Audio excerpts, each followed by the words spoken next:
The information provided by the speakers and/or presenter on Facebook and YouTube is for general informational purposes only. All information is provided in good faith. However, Constructive Talk makes no representation or warranty of any kind, express or implied, regarding the accuracy, adequacy, validity, reliability, availability, or completeness of this information.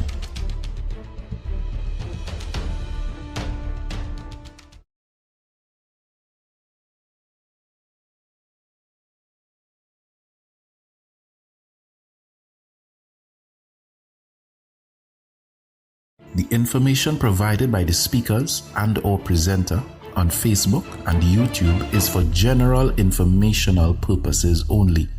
All information is provided in good faith. However, Constructive Talk makes no representation or warranty of any kind, express or implied, regarding the accuracy, adequacy, validity, reliability, availability, or completeness of this information.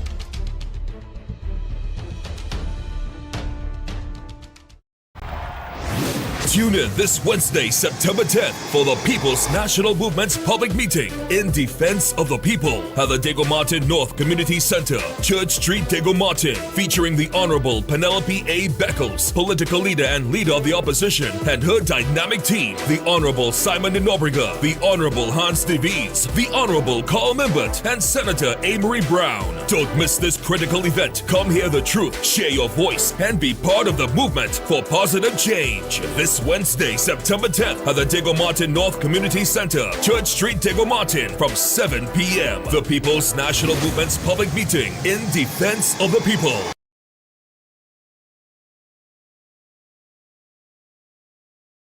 The information provided by the speakers and/or presenter on Facebook and YouTube is for general informational purposes only.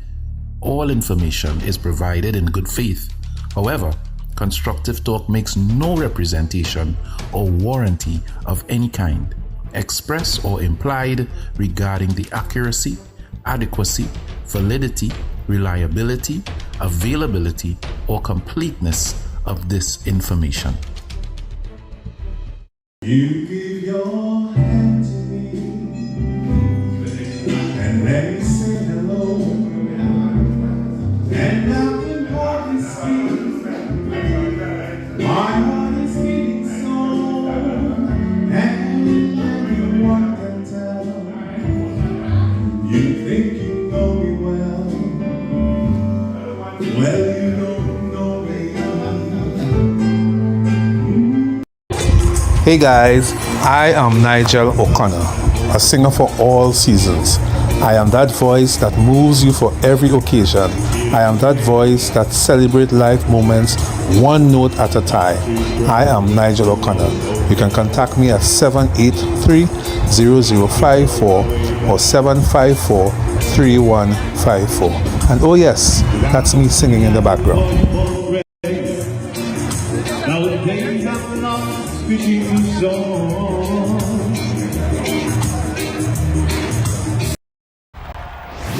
Tune in this Wednesday, September 10th for the People's National Movement's public meeting in defense of the people at the Diego Martin North Community Center, Church Street, Diego Martin, featuring the Honorable Penelope A. Beckles, political leader and leader of the opposition, and her dynamic team, the Honorable Simon de Nobrega, the Honorable Hans de Vries, the Honorable Carl Membert, and Senator Amory Brown. Don't miss this critical event. Come hear the truth, share your voice, and be part of the movement for positive change. This Wednesday, September 10th at the Diego Martin North Community Center, Church Street, Diego Martin, from 7 p.m. The People's National Movement's public meeting in defense of the people. Brown Eyes Promotion presents We Outside Tobago Carnival 3, October 24th to 27th, an all-inclusive package, inclusive of breakfast, lunch, and accommodations. Smith Drive, Lowlands, Tobago, opposite Gull City Mall. Limited spots. Book yours now. Call 713-4029. Accommodation options: 1 bedroom with a kitchenette, 2 beds, up to 4 people, or 2 bedrooms self-contained, 6 people max, queen size, plus single beds. Check-in time 2:30 p.m. Check out 11 a.m. Limited spots available. Prices with breakfast and lunch, $2,000 per person. Breakfast only $1,700 per person. Have payment due by July 31st. Pay off by September 30th. Non-refundable. Payment plans available. For more info and to book your spots, call 713-4029. We outside Tobago Carnival 3 from October 24th to 27th. All courtesy Brown Eyes Promotion. We do not own the copyrights for the song playing in the background.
His heart should beat with courage, not be coward or weak need. Blessed. Good leaders are born not bed. Being a mentor is the trade. Blessed is the one who was born to reign. We don't want someone always thinking small. No, no. No, no, no. That's not a leader at all. At all, at all. One who always booze, drinking alcohol. No, no. No, no, no. That's not a leader at all. At all, no Casanova. Always chasing stilts. No, no. Leader at all. At all, and if it's the treasury that they out to hurt. My. No, no, no.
Blessed is the one who was born to lead. Thank you. Wow. Good evening, Trinidad and Tobago. Good evening to those of you locked on to Constructive Talk this evening. Yep. I'm here with you this evening, and we are going to be having a discussion on several current affair issues. Okay, all right. So we're going to be having our discussion this evening on several current affairs issues that is on the burner in Trinidad and Tobago. And let me say good evening again to those of you joining me wherever you are in the world that you're locked on to Constructive Talk. I want to say thank you very, very, very, very much for being a part of Constructive Talk this evening. Right? I want to say thank you very, very much for being a part of Constructive Talk this evening. There's so much things happening that I want to talk about. So much. Schools schools are open. Children are out in the schools. There is a discussion about police officers in the schools. Is it the right thing to do? Is it not the right thing to do? There are some people who have a real problem with it. They think that, hey, this is an attack on the African community. There are some people who are saying that, hey, it's more than just an attack on the African community, but it's an attack on our children, because our children should be able to we should be able to discipline our children without having them to be reprimanded by police, and stuff like that. So there's a discussion in the public domain about these police officers, the police officers being in the schools, and I wanted to hear what my Constructive Talk listeners have to say about it. What are your views about police officers being placed in our schools? What is your thoughts about police officers being placed in our schools? Because there are some people who have a real problem with it. They have a real issue with it. Yesterday evening, you would have heard my good friend and brother who I had with me here, Obika. Obika have a real problem with it. But I want to hear what is your views about it. I want to open up the phone lines this evening and have a discussion about it until about 9 o'clock. Yeah, about 9, 9:15, we can switch gears and, I want to hear your views. If my people, which are called by my name, shall humble themselves and pray, and seek my face, and turn from their wicked ways, then I shall hear from heaven, and will forgive their sin, and will heal their land. Awo, awo, awo, awo. Awo, awo, awo, awo. Awo, awo, awo, awo. Kadaya, daya, gadaya, you crying, kadaya, daya, gadaya, because they're coming on the nation. Awo, awo, awo, awo. Awo, awo, awo, awo.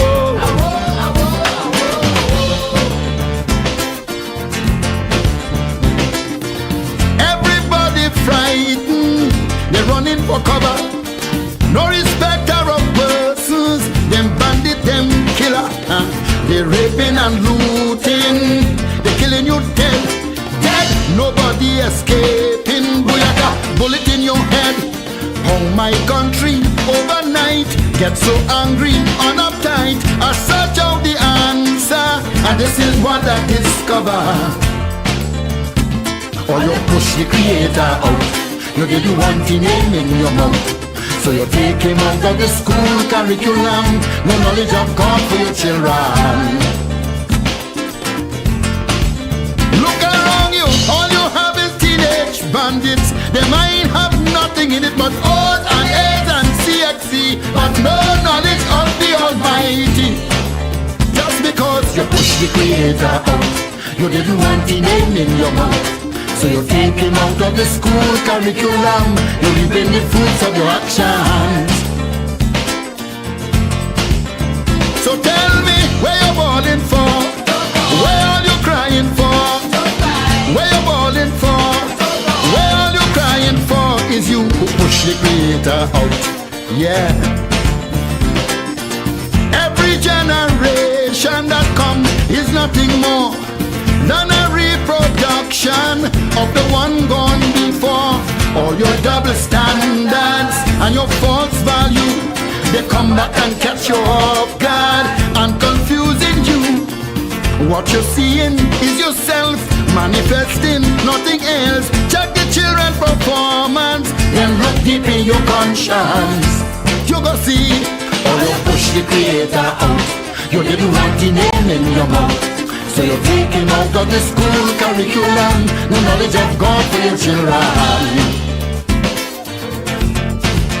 Look around you, all you have is teenage bandits. They might have nothing in it but O's and A's and CXC, but no knowledge of the Almighty. Just because you push the Creator out, You didn't want the name in your mouth. So you take him out of the school curriculum. You're reaping the fruits of your actions. So tell me where you're balling for, where all you crying for, where you're balling for, where all you crying for is you who pushed the creator out. You didn't want the name in your mouth.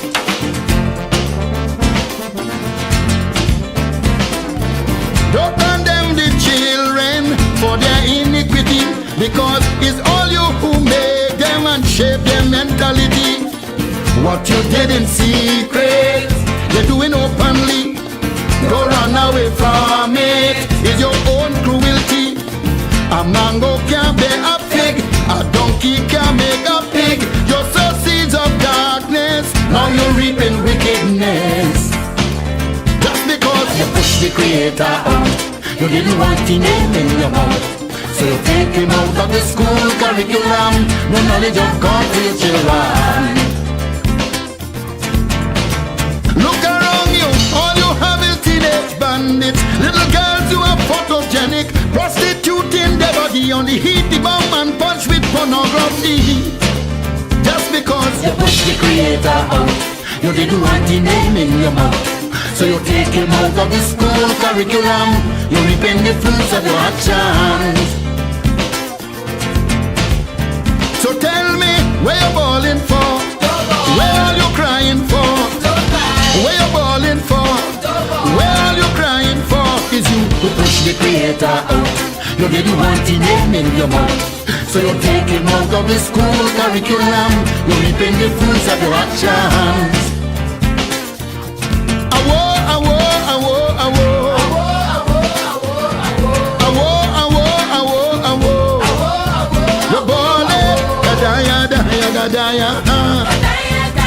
I see you, gadaya, gadaya, gadaya. Awo, awo, awo, awo. It's coming on the nation. Awo, awo, awo. Music coming down from Mr. Rash Shorty Eye. Awo, awo, awo, awo. It's a war cry. A war cry, and I'm asking you this evening, in the midst of the war cry, what is your thoughts? Do you think that do you believe, or do you think that police officers, I was looking at some of the comments on YouTube and on Facebook a while ago, and some people were saying police have no place in our schools. I was looking at some of the statements being made by some of the viewers, and someone said, police have no place in our nation's schools. What is your thoughts? What is your thoughts? This evening, I want to give you that opportunity to call in and share your views where that is concerned. Do you believe, how do you feel about police officers in our schools? I heard some people talking, and I just listen, something you just listen to what some people have to say, knowing fully well that they are totally unaware of some of the things that was being put in place to really help in this whole situation where our young people are concerned. They don't know, but they're putting their mouth out there, they're putting their opinion out there and saying things like, the former Minister of Education, Dr. Nyan Gasby, I wish I could call Dr. Dolly now. I'm going to message her and see if she'll take my call. Honestly, because I don't think that we are being fair to her. I don't think that we are being fair to Dr. Dolly when it comes to putting things in place to deal with our children and their behavior in schools. Hello, good evening. Good evening, Pastor Google. Hi, good evening, sir. Well, I against the police in the school. If they was outside in the road, it might have been better. But what I'm saying, why I against them in the school is because I ask them all the time that do they change the law? Is the law I want to know about that? When a child misbehaves in school, if the police have authority to lock him up, put him in handcuffs, carry him down in the police station and charge him. Is the law changed to compensate that, or you just put the police there, that what he do, and what the child do, and that is it? So that is my little concern. If the law change, if they change the law, there will be some problem. Later. All right, thank you very much. So the caller is concerned. The caller wants to know if the laws would change. If the laws would change where corporal punishment for children is concerned. All right, the caller wants to know if things have changed. And it's interesting, really, really interesting. I'm trying to get on to Dr. Dolly to see if she can give her views and if she can tell us what the former government, the PNM government, was doing in the in this whole situation with our children and dealing with their indiscipline in schools. I am going to try to get on to Dr. Dolly and see if she can share with me what her views are. Hello, good evening, caller. Good evening, Pastor Brea. Hi, good evening, sir. How are you this afternoon? Okay, I'm okay. Evening, I should say. Not afternoon anymore. Evening. But I have the same question the first caller asked. Because I have a problem with firearms in school. Because to me, the Minister of Education is telling me that the police should be on the perimeters of schools. So I believe that is the outlying around the school. But then I'm hearing that the police officers might be in the school itself on the compound, because the Minister of Education telling me there are people in the schools to deal with certain things within the school. So I don't understand the police being on the compound. And every police is on the compound, then I believe that police officer should be carrying a taser and not a firearm. But you ask, we had to call Foster and also Miss Dolly to ask them, because as the gentleman said, there is no law. Is there a law to lock up minors? Could the police lock up a minor for a fight in school? Is there a law for that? I don't think there is no law for that.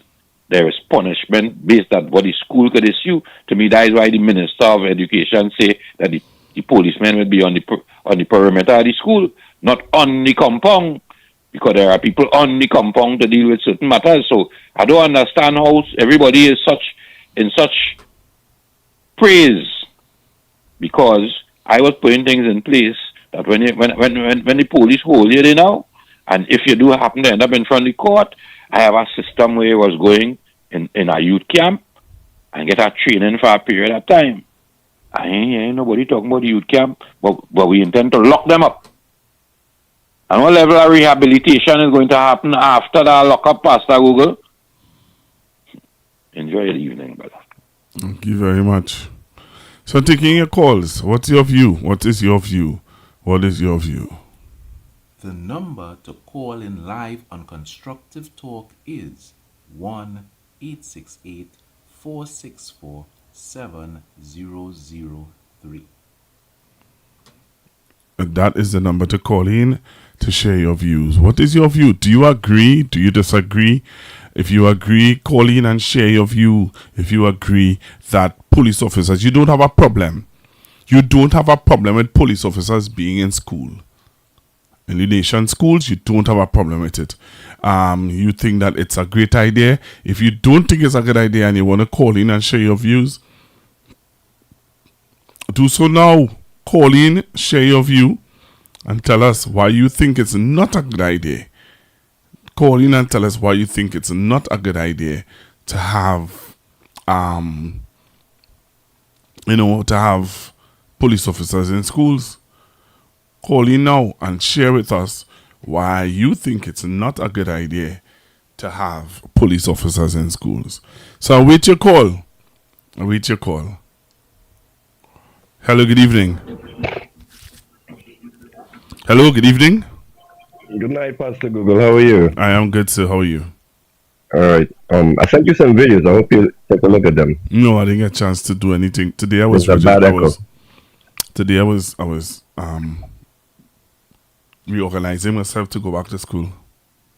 All right, excellent. All right, so from I've been looking at this problem for years now, Right. and it's started when corporal punishment was removed from the schools in Trinidad. Okay. When we were growing up, we had like a system of accountability with the canings or whatever. Yeah. I should know because I was one of the most misbehaved kids in school. Right. So corporal punishment served like a system of accountability. Right. So what is being done right now in Trinidad is a school to prison pipeline is being constructed. So you create this problem where you have kids wilding out. Then the next step is to bring police in. All you have to do is look at America and see how that is going to work out for your society.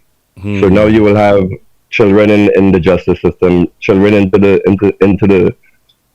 the justice system getting records and being labeled. And what is that going to do for the prospects of those kids growing up? So you have, I think this is all planned and it's done to destroy the future of the kids. So you putting police in schools and removing education programs and extracurricular activities. What do you expect to happen? So this to me is like I'm into conspiracy theories. I think what's being done is evil, and you'll really need to start paying attention to what's happening. Yeah. That's my thoughts on that. I appreciate it, man.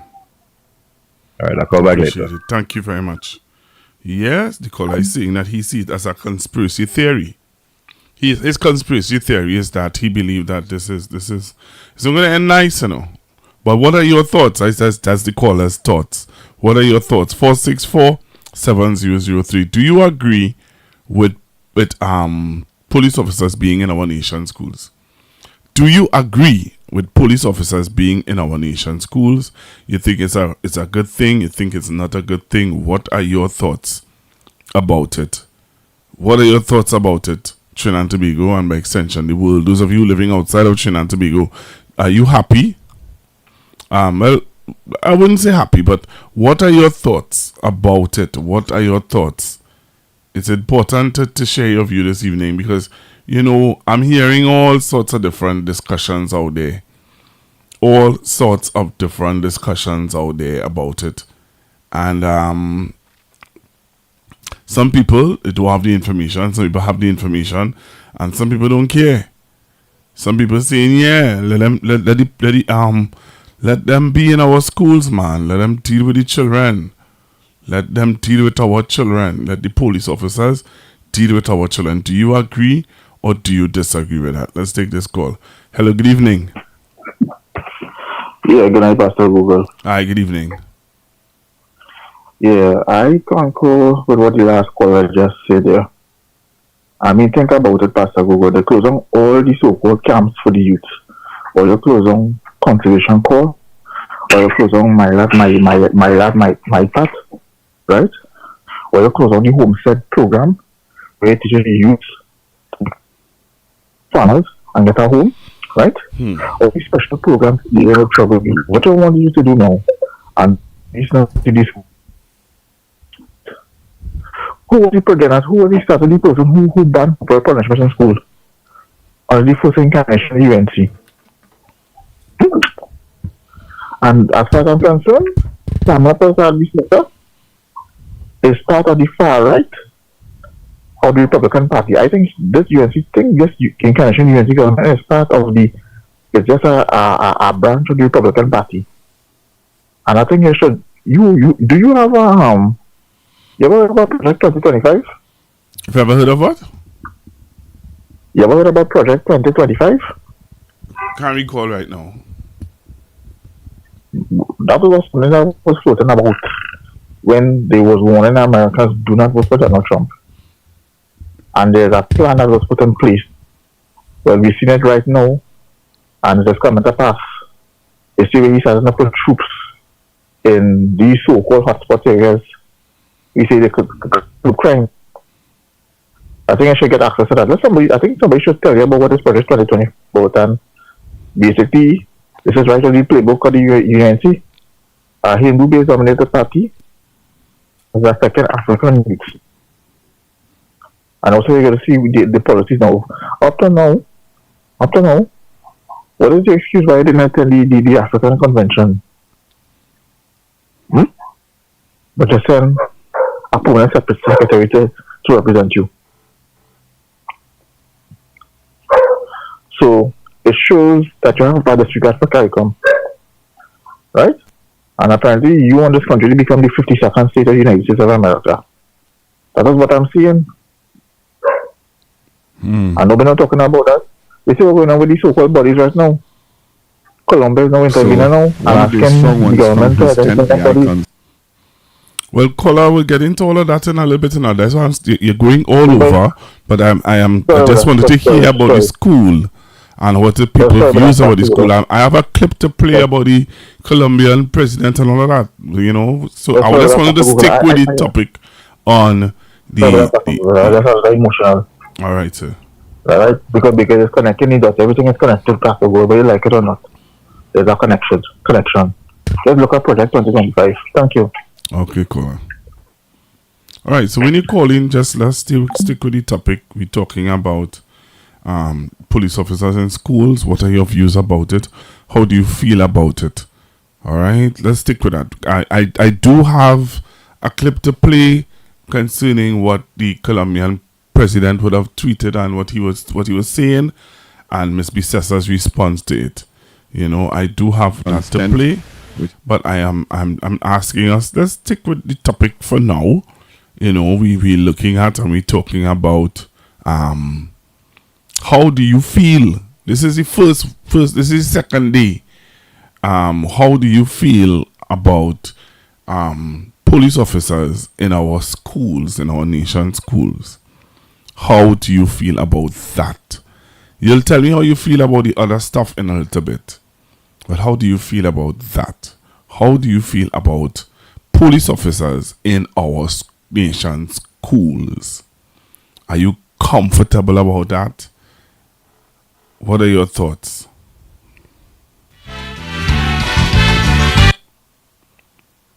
Hello, good evening. Hello, good evening. Good night, sir. Hi, good evening.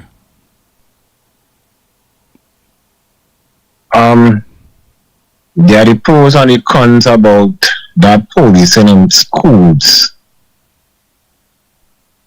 It is somewhat a good initiative, but we have to be careful by law how we proceed with treating with children as regards to policing in schools, meaning should in case something goes wrong, how would a police officer react in those situations? Right? We have to be careful. My take on it, police presence while school is in process in terms of having the police visit. I don't think posting police in school will solve the problem. That is my opinion. A visit in and out of the schools, yes. But posting police, we need that police presence on a larger, wider scale society. That's my take on it. Okay. Thank you, Pastor. All right, thank you very much. All right, so the caller view is that he doesn't agree. He doesn't agree with it. What is your view?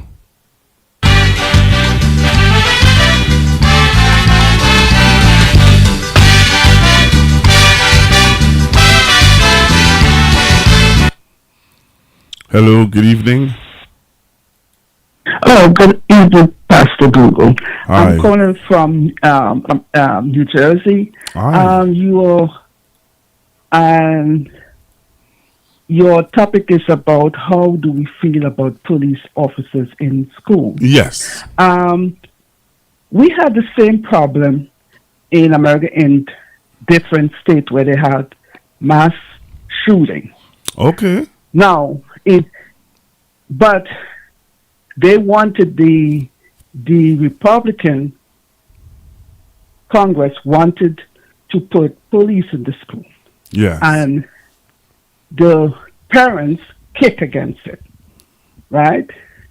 So, because the school system is separated from policing. They rather have a safeguard, someone that don't carry weapons into the school. Right. Because children have a lot of emotions. They have different problems. They suffer with different trauma. So when police officers come in the school with guns and so forth, these kids will be, affected by it. So they didn't go through with that program, having police in school. Mind you, these are schools that had mass shooting, where a lot of students died, right? A pupil came into the school and shoot up the students in the school and teachers, right? But Trinidad do not have that. We have a behavioral problem in some of the children, right? I think more counseling and having police outside the school to, when school is over, that the police could disperse children from gathering and so forth and lead them home. Yes. This is what we need. You don't need police because we don't even have enough police to patrol the community. When I come to Trinidad, I do not see a police car around the community that I vacationing in. Okay. Right? So we need police patrolling outside that, taking the police and putting them into the school for what? So this is a wrong decision, and Trinidad, we don't have that violent set of children in there. Yes, some of them have behaviors, but they need counseling. Okay. And this is what they should have done. Counsel the children who have bad behaviors. Because,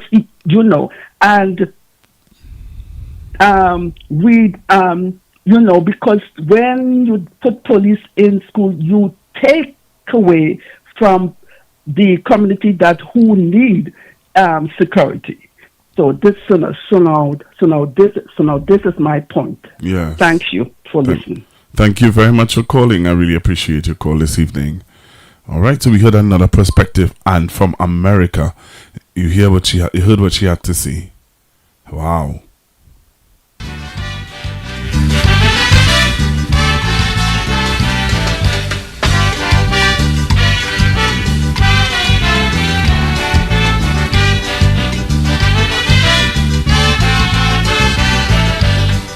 I'm feeling so happy, and still I feel sad when there's no handle in.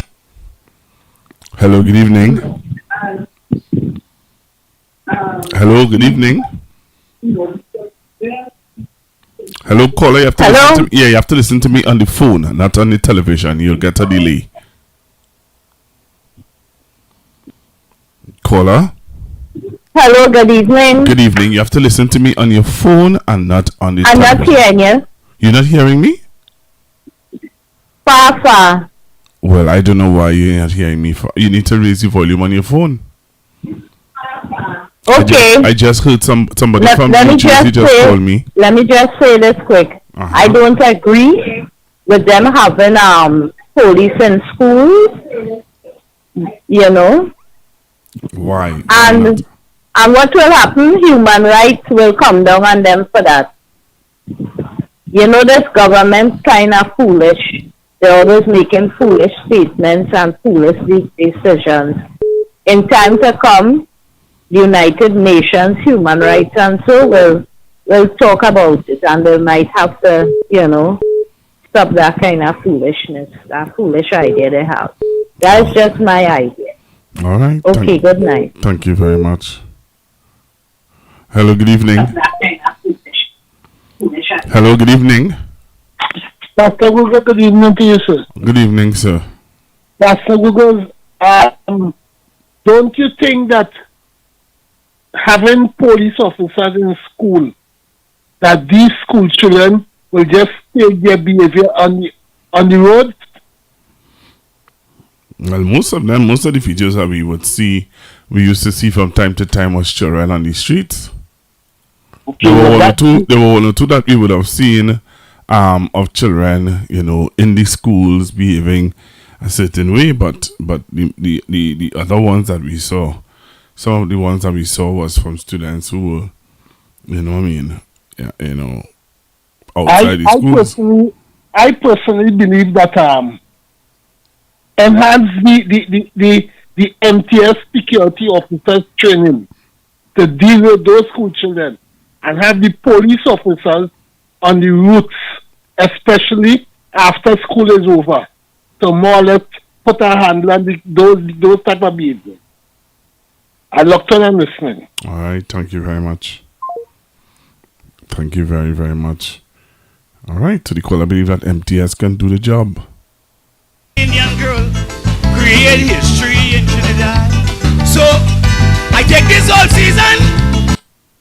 Hello, good evening.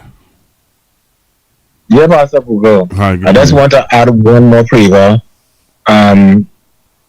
As compared to the lady who called from the US. Yes. Yeah, policing is a little too much policing is too much an aggressive approach, especially where children is concerned. I would want to agree with the lady where behavioral patterns should be concentrated on rather than policing, right? We have to source the root cause of the children's behavioral pattern.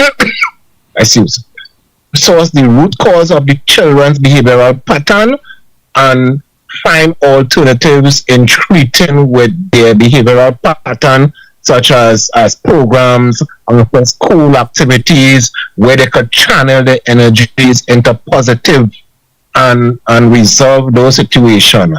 Policing is not the end result or the end or the solution to the violence.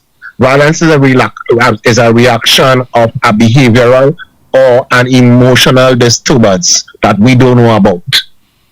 And I think we should take it from that angle. But we have to be careful with too much policing, and sometimes they may become immune to the said policing and continue with the behavioral pattern. All right. Thank you, Pastor Google. Thank you very much. So we continue to take your calls. It's now, what's the time now? It's about it's 17 minutes past 9, and the calls are coming in. So we take your calls. To applaud this young woman, but on the same note I have a plan for all my black and chicken who failed the exam. Your fingernails long and. Hello, good evening. Hello, good evening. Good evening, Pastor Guru. Hi, good evening. Good evening. You hearing me? Yes. Are you hearing me? Yeah, loud and clear. You hearing me loud and clear? Okay. Yes, I am. Thank you. Yeah. The idea of putting police on the school compound, yes, in the first instance, is meant to do what? As far as I understand it, is to suppress the indiscipline, any tendency towards these upheavals that we are having from time to time. Yes. But these students have to commute to and fro. They are on the streets. And if suppressing the indiscipline on the compound is the main aim, then what happens with the same students outside of the school compound? When they meet up in the malls? Is exactly. When they meet up on the streets?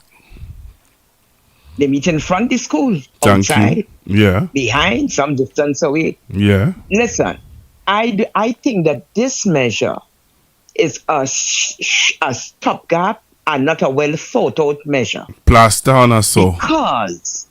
Because to my mind, what is happening is that they are skirting dealing with the real root cause of the problems that we are facing. Talk to me. We are talking about our young people. Yes. We are talking about our future. Yes. We are talking about shaping minds and hearts. Yes.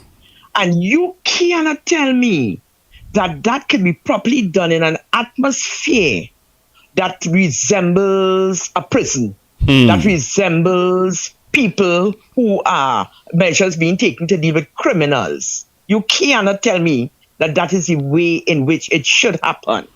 There are people who send their children to school, children from homes where discipline is a high premium, and they're not accustomed to that kind of environment. No, they're not. You're going to expose these children to this kind of entering school, police around you. Listen to me.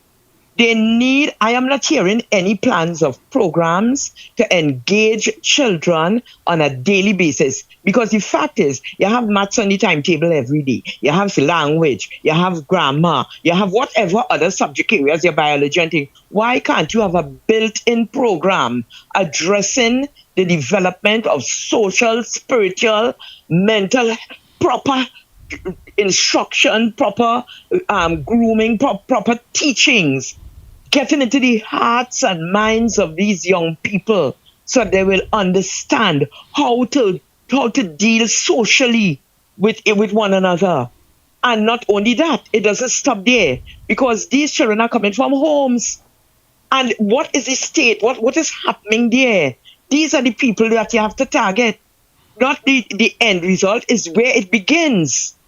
So they need to do something. The police need to do their work in a different way. Don't just look for easy solution. The low-hanging fruit to the children is get to the root of the problem. And the root is certainly not what we're seeing happening out there in the school. Because the school is just a microcosm of the society. And that society is built on from homes. Yes. And that's where the correction has to start taking place. Yes. So, yes, I agree. Something has to be done. And not only that, we not only must target the ones who are out of control and indisciplined and need help, we need to put into the heads of those who might even be entertaining doing it. Right. Through proper education and instruction. We cannot afford to continue churning out children who are maladjusted and antisocial and easily swayed by the negatives in society. We need to put more positive teachings in them. And that cannot happen by chance. It has to be deliberate. And I hear people talking about bringing back corporal punishment. To me, that is not the solution. That is not the solution. Because in the first instance, when it was removed, it was done in a political manner. And the removal, as far as I'm concerned, it was good. But there were other measures that were supposed to be put in place. And yes. I didn't agree with the total removal, because to my mind, having any and every teacher having the authority to administer corporal punishment is not good. It's not good.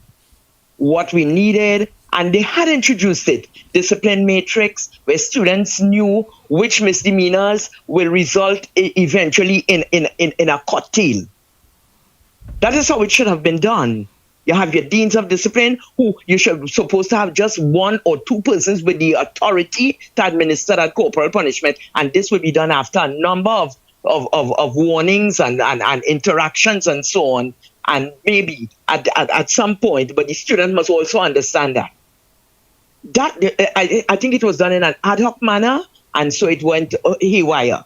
But returning corporal punishment in the manner in which I don't think that is the solution. We need to groom our students differently, our young people differently. And we need to win over their hearts, win over their mind, their way of thinking, their way of doing things, their way of dealing with each other. But again, if the pattern comes from the home and the environment where things are awry, where things are not as they ought to be, as an example, well, then we spinning top in mud. I have had children coming and making statements like, I want to be a bandit when you as a joke in class. I want to be a bandit. Then the question is, for a child to be at a primary school, if you're nurturing that thought, what kind of home you coming from? That is where the attention has to be paid. To have a 9-year-old or 10-year-old saying, I want to be a bandit, you need to get to that home. Find out what's happening there. So the problem doesn't exist only at the end of the secondary school, where the secondary school, it begins in the primary school. So we have to develop proper programs to deal with what is manifesting itself in the society now. And let's stop skirting. And that game that's being played in political ways, they need to stop it. They need to stop those political games. You cannot be playing political games with our future. Stop that. Wow. Thank you very much. I appreciate your call. I appreciate your contribution this evening, ma'am. I appreciate it a whole lot. Thank you very much. Yeah. All right. You just heard it. This is a bigger thing than what we think it is. All right. Yeah, Pastor Bobo, good night. I think putting the police in schools, that is a bad idea. Let the police work in the nation, right? Too much crimes in taking place. Don't just have police just come like they're in a school doing nothing. It doesn't make sense putting police in a school. Let the police go out on the streets, do their patrol, and look for the crime makers. That is police work. Don't put police in no school. Like just giving police to go in a school and relax and sit down and no. I believe they should put soldiers. When I say soldiers, like a ranking person, somebody with a little rank in the defense force, you know, with about 2 juniors and you have them in school. You will find the school children will respect the soldiers, and the soldiers are more disciplined. You will find the soldiers will speak to the children, you know, have talks with them in a serious manner. So I believe putting the police, no. I am in support of that. Let the police go and do the police work in the nation's streets and in the whole nation of Trinidad and Tobago. Thank you, Pastor. Thank you very much for your voice note, sir. Let me say good evening to a gentleman who's looking at me all the way in Miami, Mr. Rajesh Nandlal. Mr. Rajesh Nandlal. Thank you very much, sir, for looking and listening, and I hope that you are enjoying what you're hearing in the sense that you know what's going on. Mr. Nandlal, there are a lot of things that you're going to hear this evening, you know. There are some things that we're going to get hot. This is just the calm before the storm, Mr. Nandlal. All right. But let me say thank you again for listening, Mr. Rajesh Nandlal. Your son told me to big you up, to say hello to you. So I'm shouting you out, Mr. Nandlal. Thank you for looking. I hope I'm sounding and looking cooler. Oh man, yeah. So I'm taking your calls. We're gonna move from this topic in a little bit. Yep, by about 9:30 we're gonna switch gears.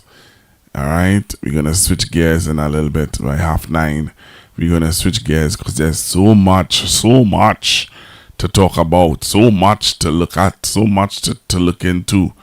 You know what I mean? So fail your exam. What? I chop off your hand. 5 years your lime on the maxi stand. What? You went to school with your pants under your bottom. I spending me money by the thousand. Chop off your hand. Some people gon' feel I'm pushing hate, but in me black and chicken are losing faith. So I'm meeting you outside the exam gate. Soon as you fail, I go amputate.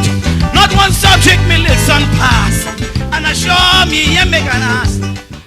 So taking your calls 464-7003.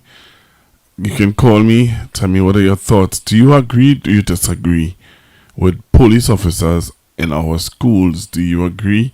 Do you disagree with police officers in our schools?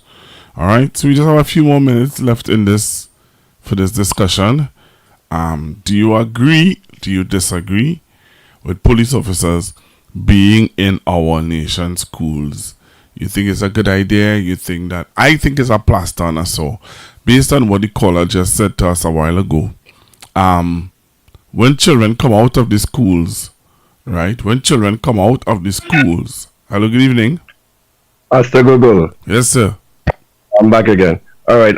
I just wanted to comment on one of the callers that you kind of chastised earlier.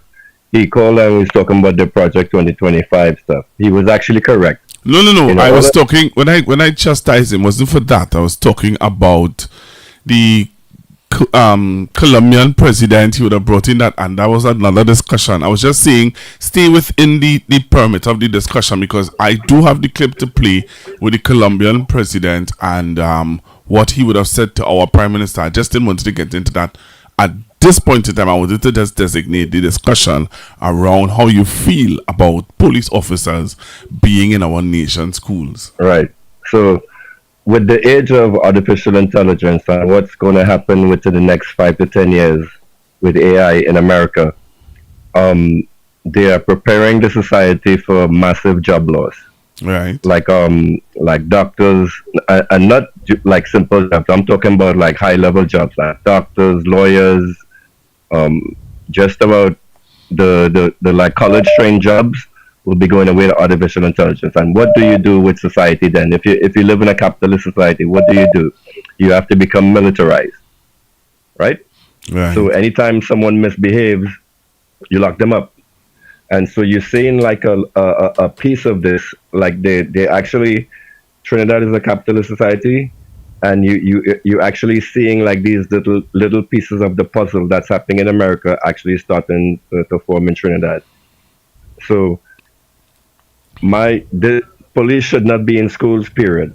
You know, the last caller, the lady caller, when she said corporal punishment should be modified, I agree with that 100%. And because children, when they're in school, it's like a duplication of society.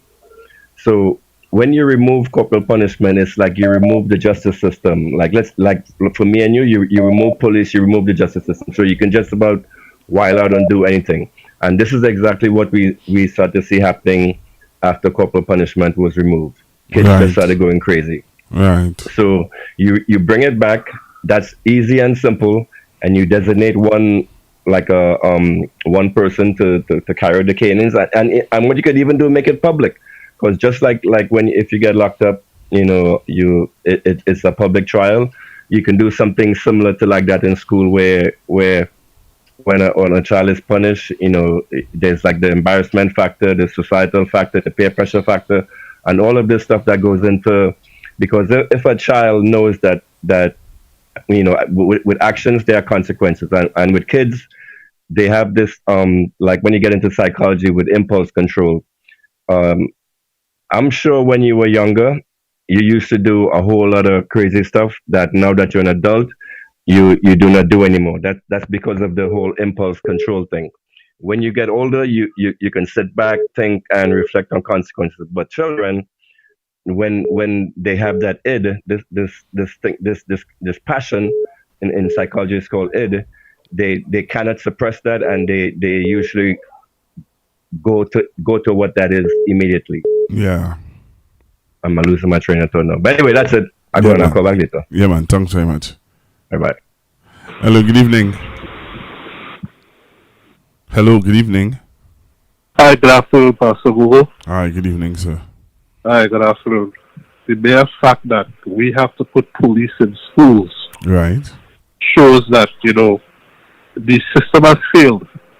Okay. Right?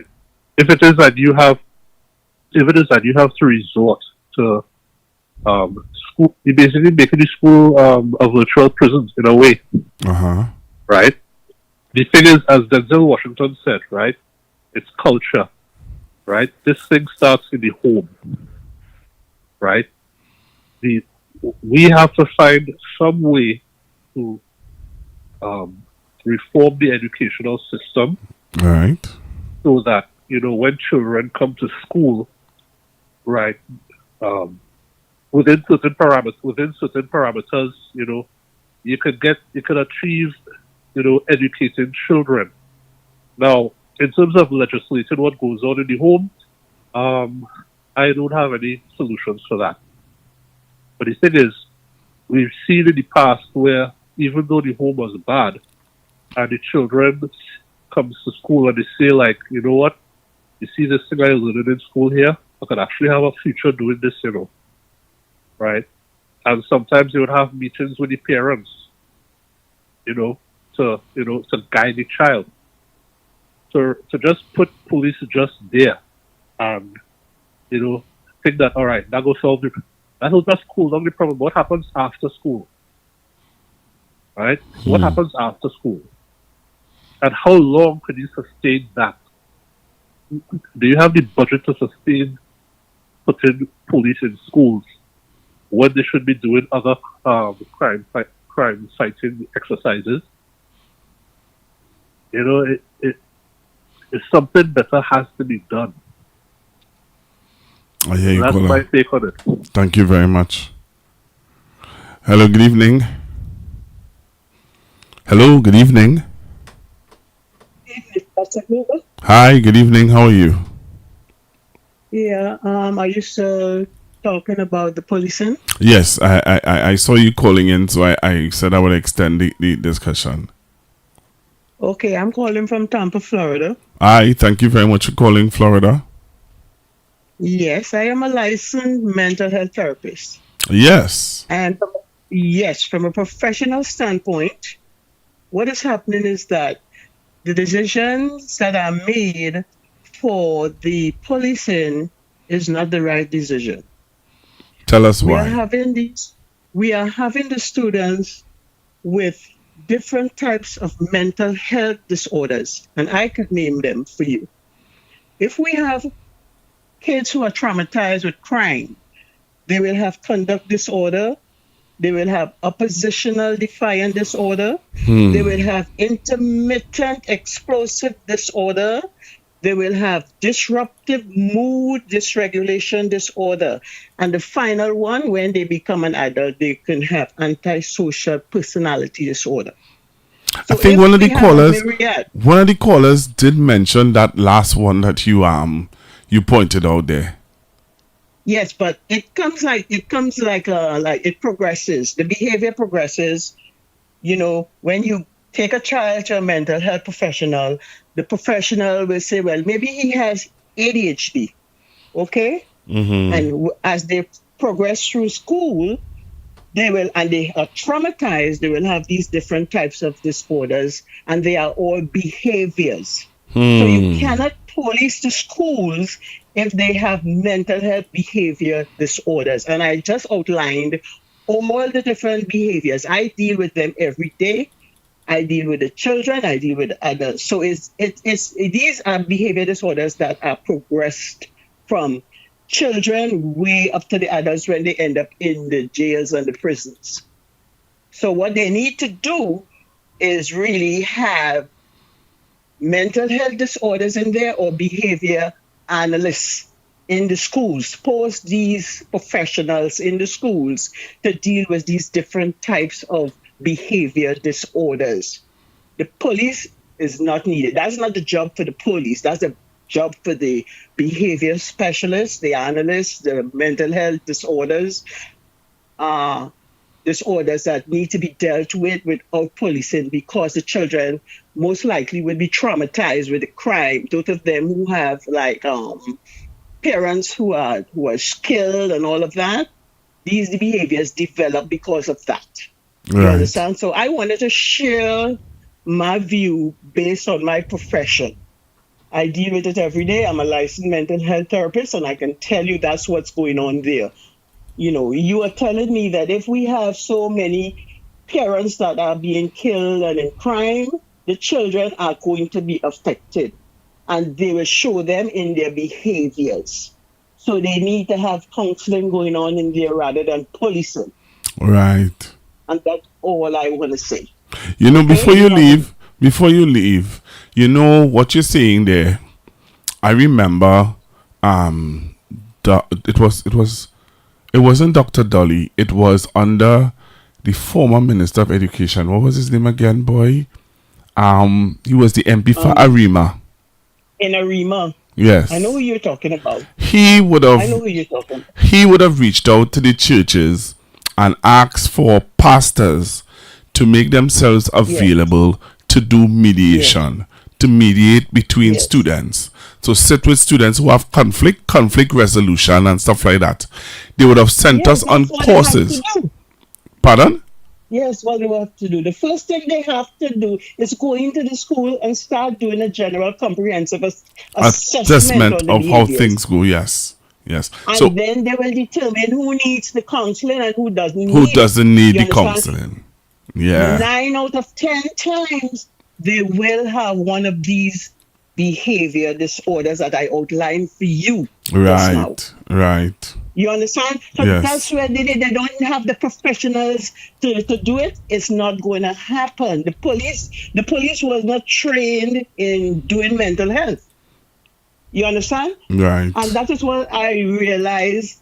What's going on in Trinidad right now. The focus should be on mental health, where they could, work with these children based on the behavior disorders that they have. They have behavior disorders. Yes. And I just listed about 5 or 6 of them there for you. Yes, you did. You understand what I'm saying? Yes. So if they could get that message out, they would have need for the police. Wow. You understand? Because that's what the children are very emotional. If you take a disorder like disruptive mood dysregulation disorder, that's a combination of emotions, explosion. They are very aggressive and all this kind of thing, So you cannot tell me you're going to put police who are not trained. These men and women are not trained to do that. Yeah. So you're defeating the purpose and spending money for things that are not really needed. You understand? Yes. So they need to invest in some professional mental health professionals up in the schools. Yes. That's what they need to do. Take the money and do that. Wow. Okay. Thank you very much. I'll call again, Ms. Pastor Google. Thank you very much. I appreciate your call. No problem. And I think your contribution and the other lady contribution, I think I'm going to cut that out and post it up. Yes, and I'm calling from Tampa, Florida. Thank you very much, Tampa, Florida. Okay. Appreciate your call. Thank you. So those of you who want to know what's happening with the football, Trinidad and Tobago, you know what's happening with the football? I'll tell you what's happening with the football. I will show you all what's going on in the football. Jamaica 2, Trinidad and Tobago 0. This is the football here. But what's happening with the football? Why looking upside down? Lord Father help me. I'm trying to get the football game. I'm trying to show you guys what was happening with the football. Okay, so this is the football. So I'm gonna try and see if I can show you all what's happening here. Let me see if I have it. No, that's not it. No. Your trusted partner in. Hey, I want to show football. All right, so sorry about that just now there, everyone. So let me show you all the what happened at the game. All right, what's happening at the game. So yeah, Trinidad and Tobago 0, Jamaica 2. So let me show you the football. So you're looking at the match there. And yep, that was the goal. That was the first goal. Look at here again. That was the first goal Jamaica scored. Alright, so but I'm not getting to show you the second goal because I don't know why it's upside down. I don't know why it's showing that way. I don't know why. I have a friend who's sending it to me, and I don't understand why he's sending it this way. You know what I mean? Come on, Bridget. Better than that. So I cannot show you all. I just try to show you all the second goal, but so that's what's happening with the football. That is what's happening with the football. So Trinidad and Tobago 0, Jamaica 2. I don't know now, boy. I hope that we do better. I really hope that we do better. All right, I hope that we do score a goal. At least score 2 goals. At least do something, Trinidad and Tobago. All right. I have some things I want to talk about this evening very quickly. So let us move on to what I want to talk about. The Colombian President would have sent a tweet to the Prime Minister of Trinidad and Tobago. Listen to this. Colombia's president is tonight asking whether the Prime Minister, Kamala Persad-Bissess's government, gave the U.S. permission to attack the vessel reported to be carrying drugs that left 11 people dead. That's right. Gustavo Petro even tells the Prime Minister that it's extremely important for this country to find the bodies of those killed. Tonight, our lead editor of politics, Akash Samaru, joins us to tell us what the Prime Minister has to say about Petro's remarks. Akash, will the Prime Minister be heeding the advice of the Colombian president? Good evening, everyone, and thank you for your patience. Now, based on the PM's response, Ria, absolutely not. Let's first discuss what President Gustavo Petro tweeted this morning. President Petro said it is extremely important for this country to search for the remains of what he's calling the civilians who died from the U.S. attack on a civilian vessel. Take note of the word civilian. The president made a bold assertion and said the bombing took place in this country's territorial waters. And he's asking if the Kamala Persad-Bissess's government gave the U.S. such permission.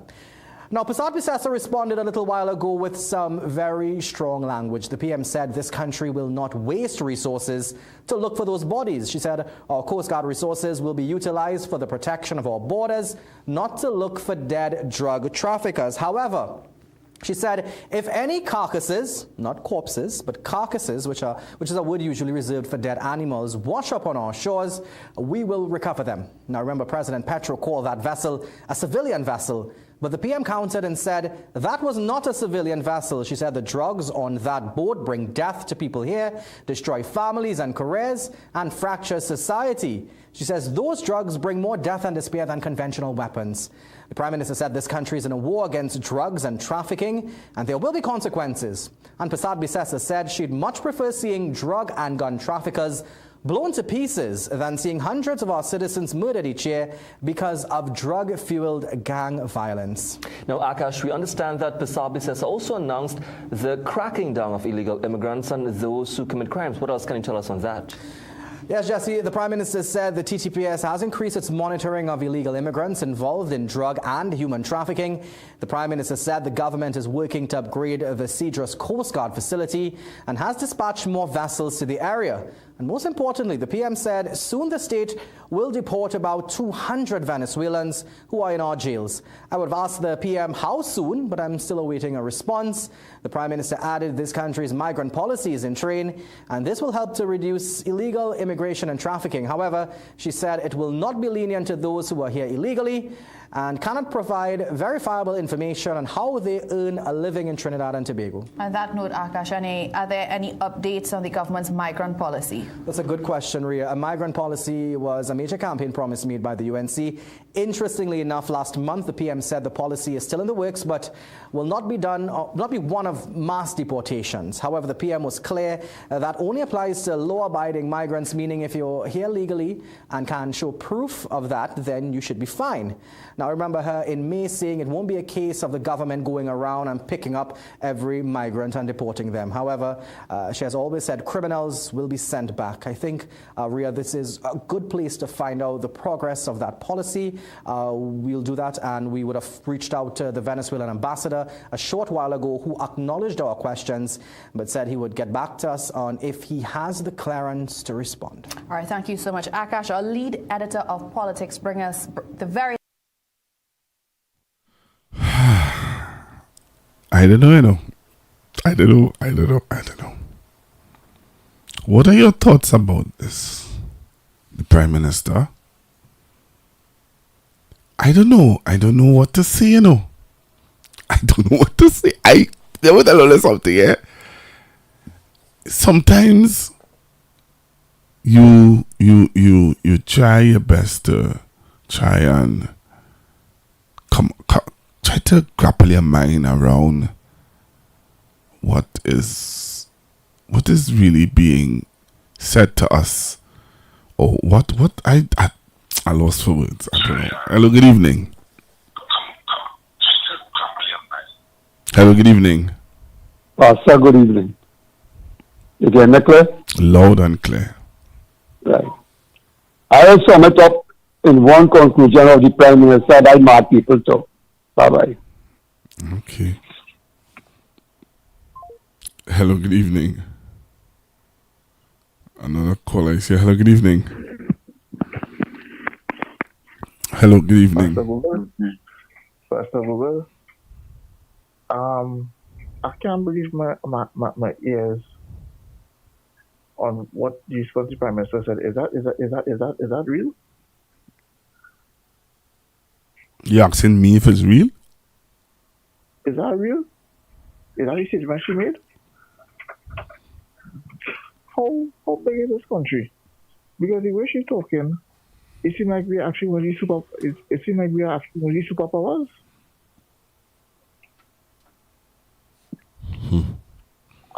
I am certainly convinced that she made a deal with Trump, you know. Because no way she is talking with a kind of aggression, kind of big badge. Well, I don't know how. I want to hear how the citizens feel about this. Something kind of off. I wonder if she realizes how serious this thing is. She know anything about geopolitics? Does she watch the alliance between North Korea, China, Russia, India, the BRICS? Huh? Is she aware that there's a so-called humanitarian ship, China, and they're supposed to pass through the Panama Canal, and they're going to make drops in certain islands? You know, it's a humanitarian ship. It's similar to the so-called hospital that the Americans came in a while back. Is she aware of that? Let's see how we go, caller. Thanks very much. I don't know what's going on. Somebody help me out here now. Because apparently this country is a supercontinent. I thank you very much. Hello, good evening. Hi, good night, Pastor Guru. Hi, good evening, sir. Yeah, they all go on, right? Sometimes, you know, when the U.S. does an operation, right? They provide you with proof. Like they say, look, we were tracking this vessel at X amount of time. We have video footage of them loading the drugs on the boat. XYZ, right? To present it, right? What we just have is a video of a boat just being struck, right? With 11 people in it, they say, right? I don't know.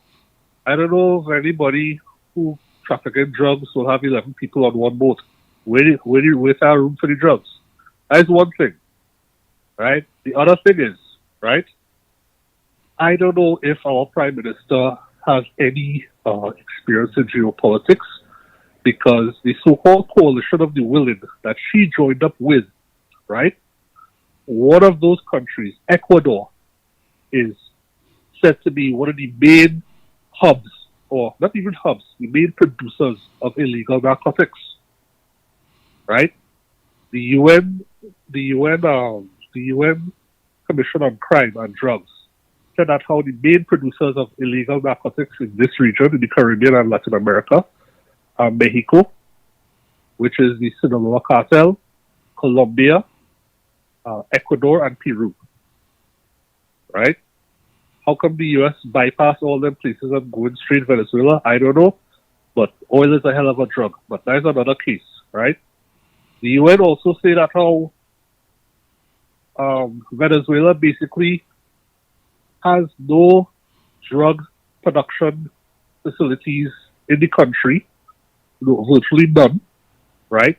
If anything, is a small they might have some small transshipments passing through the country and whatnot. I'm not saying that how, you know, it'll have people who not everybody involved in drugs in the government. You will still have some who are involved in some drugs. But the thing is, Venezuela is not a drug, is not a narco state. It's not. And the mere fact that our Prime Minister is siding with a known narco state raises questions, right? Does she know what she is getting involved with? When the US goes to war, they always have to find a pretext as to what is the military action is. Well, in this one, it is the war on drugs, right? But what does Venezuela have to do with it? Venezuela is not the main drug producer. I mean, make it make sense. All right, that's my take. All right, thank you very much. Thank you very, very much, caller. The caller say, I was supposed to, when the caller say, when you see it, let me play my disclaimer here. Oh, Lord. The information provided by the speakers and or presenter on Facebook and YouTube is for general informational purposes only. All information is provided in good faith. However, Constructive Talk makes no representation or warranty of any kind, express or implied, regarding the accuracy, adequacy, validity, reliability, availability, or completeness of this information. Hello, good evening, caller. Good evening. All right, good you evening, and everyone sir. else. Right. I call that a statement. You have to be under the influence of insanity. Seriously. And that boat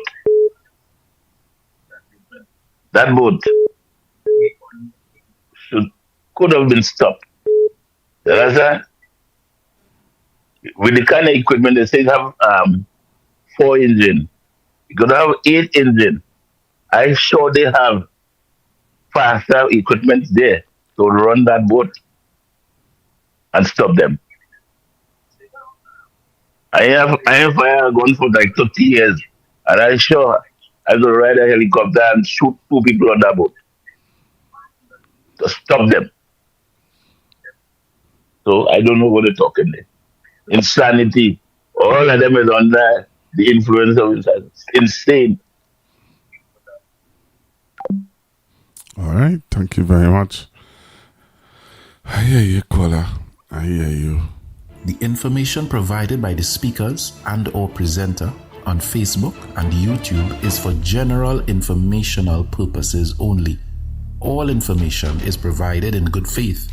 However, Constructive Talk makes no representation or warranty of any kind, express or implied, regarding the accuracy, adequacy, validity, reliability, availability, or completeness of this information. All right, hello, good evening, caller. Yes, good evening once again, Pastor Google. Tell me, what is Now, it? last week you didn't believe it had people on a boat leaving. You couldn't believe that, they would actually do that.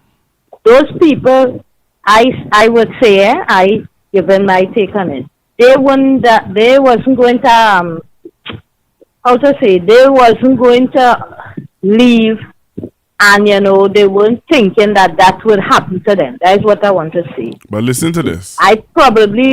Listen to this, right? I feeling that when I probably feel they felt that way, that this wouldn't happen. They think, if anything had to happen, they would have intercepted the boat.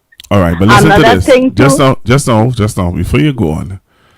On the news this evening, I would have heard where the Coast Guard of Trinidad and Tobago would have arrested some Venezuelans with children on a boat coming from Venezuela. On the Pastor, news. hearing you very faint, I don't know why, because everybody is hearing me loud. I don't But know. I heard you say that they got some migrant children on a boat today, the Coast Guard. Yes, with guns. With guns? Yes. Well, they're looking for how old No. But if those people come from Venezuela to Trinidad with those American boats out there, right? Remember, the Americans and they shot the story is that America is going to shoot at any boat that they see coming to Trinidad and Tobago or coming up the arm, the sea. How it is, our Coast Guard could intercept a boat coming from Venezuela with children, adults, and guns. Well, look here.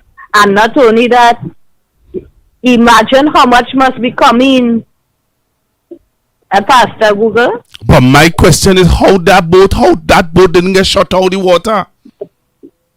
Well, listen now. Them fellas was just bad lucky, and I still saying they must be was bringing things to sell, because they just go all up in Cuevas, Blanchishes, selling things to these people. You know, remember the other day they caught some people from Las Cuevas in the water heading to Venezuela with gasoline.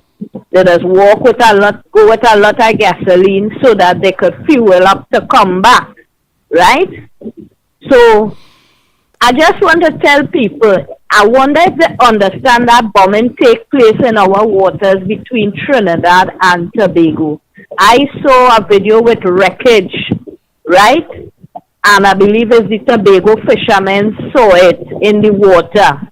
And when you look close to the wreckage, the piece of wood is like it's by a reef, because that water, understand, from Togo to Tobago, it's very rocky. It have rocks, it's reef underneath. So the thing stand up there and you're seeing little blood and thing in the water, right? I know they couldn't radio anybody or anything and tell them stop, because that distance from East Venezuela, Sucre, is from where they leave to all that distance they take with 4 engine on that boat would have taken about 1 hour and a half.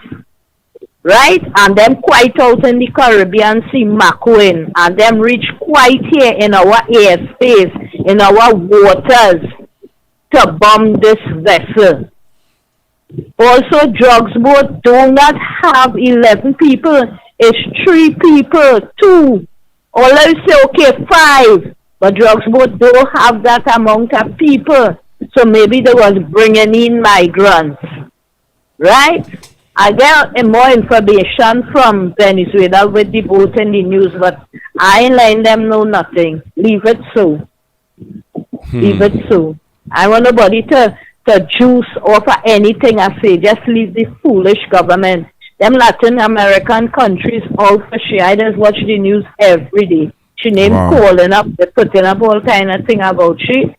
The man over in Venezuela done called she a drunkard. You must so send we it. just You must have to send accept all of that. Whenever you see things like that, you must send it to me on the WhatsApp line so that I could look at it and show it to the listeners, so that we also could be aware of what is being said about our country out there. But when I saw the news, and I'm going to get that video, you know, and I'm going to play it for you on Thursday, because tomorrow we don't have any show because of the meeting. But listen to me. When I saw it, I said, but how it is, you would have shot a boat out of the water, but our Coast Guard can intercept a boat coming from Venezuela with guns, children, and 1 or 2 persons. Look, But the Bacchanal is on this side, East Venezuela, because Maduro put a lot of vessels on the East Coast. Right. And the war might start on this end. Because I heard him say, in Guyana. I heard him say also that October 1st is Christmas Day in Venezuela. I didn't hear what you say. I heard where Mr. Maduro said that Christmas Day in Venezuela is the 1st of October. Okay. Because he's gonna send out the troops. Yeah. Well, let's wait and see. But I saying the war will start in the east here, right? And we're right by the eastern side of Venezuela. Yes, East Venezuela is right around Trinidad. Yep. From the west, go down to the south. East. Yeah. So we tail in trouble when things flying, right? And I from who in south. Port of Spain will have to head far east. And who in south will have to head central. Well, you know what's going on. I feel like what Well, we done see it already. We ain't need no candle, no torchlight, no nothing. to look for them for anything in the dark. We don't see it in the light. Already. Big daylight. Thank it you does very show much. up. But what you thought Okay, about then. what you thought about what the president said to her? You think he was Well, out of yes. place? Gustavo Petro is a strong ally of Nicolas Maduro. Okay. And he will come out again here done. And she getting on that way. She had to remember the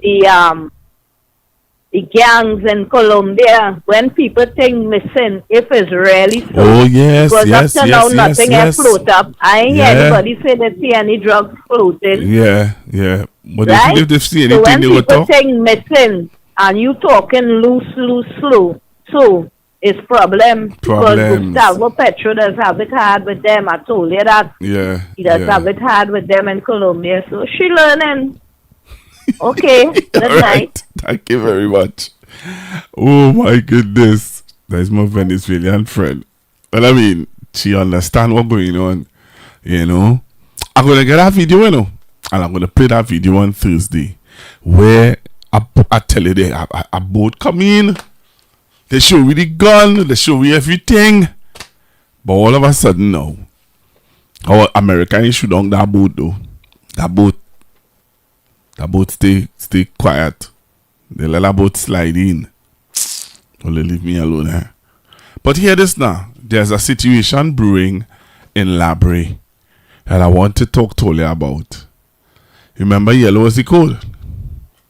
Remember when UNC win, everybody win? I want to talk about that. I'll take this call and then I'm going to switch gears and talk about what's happening in Brea.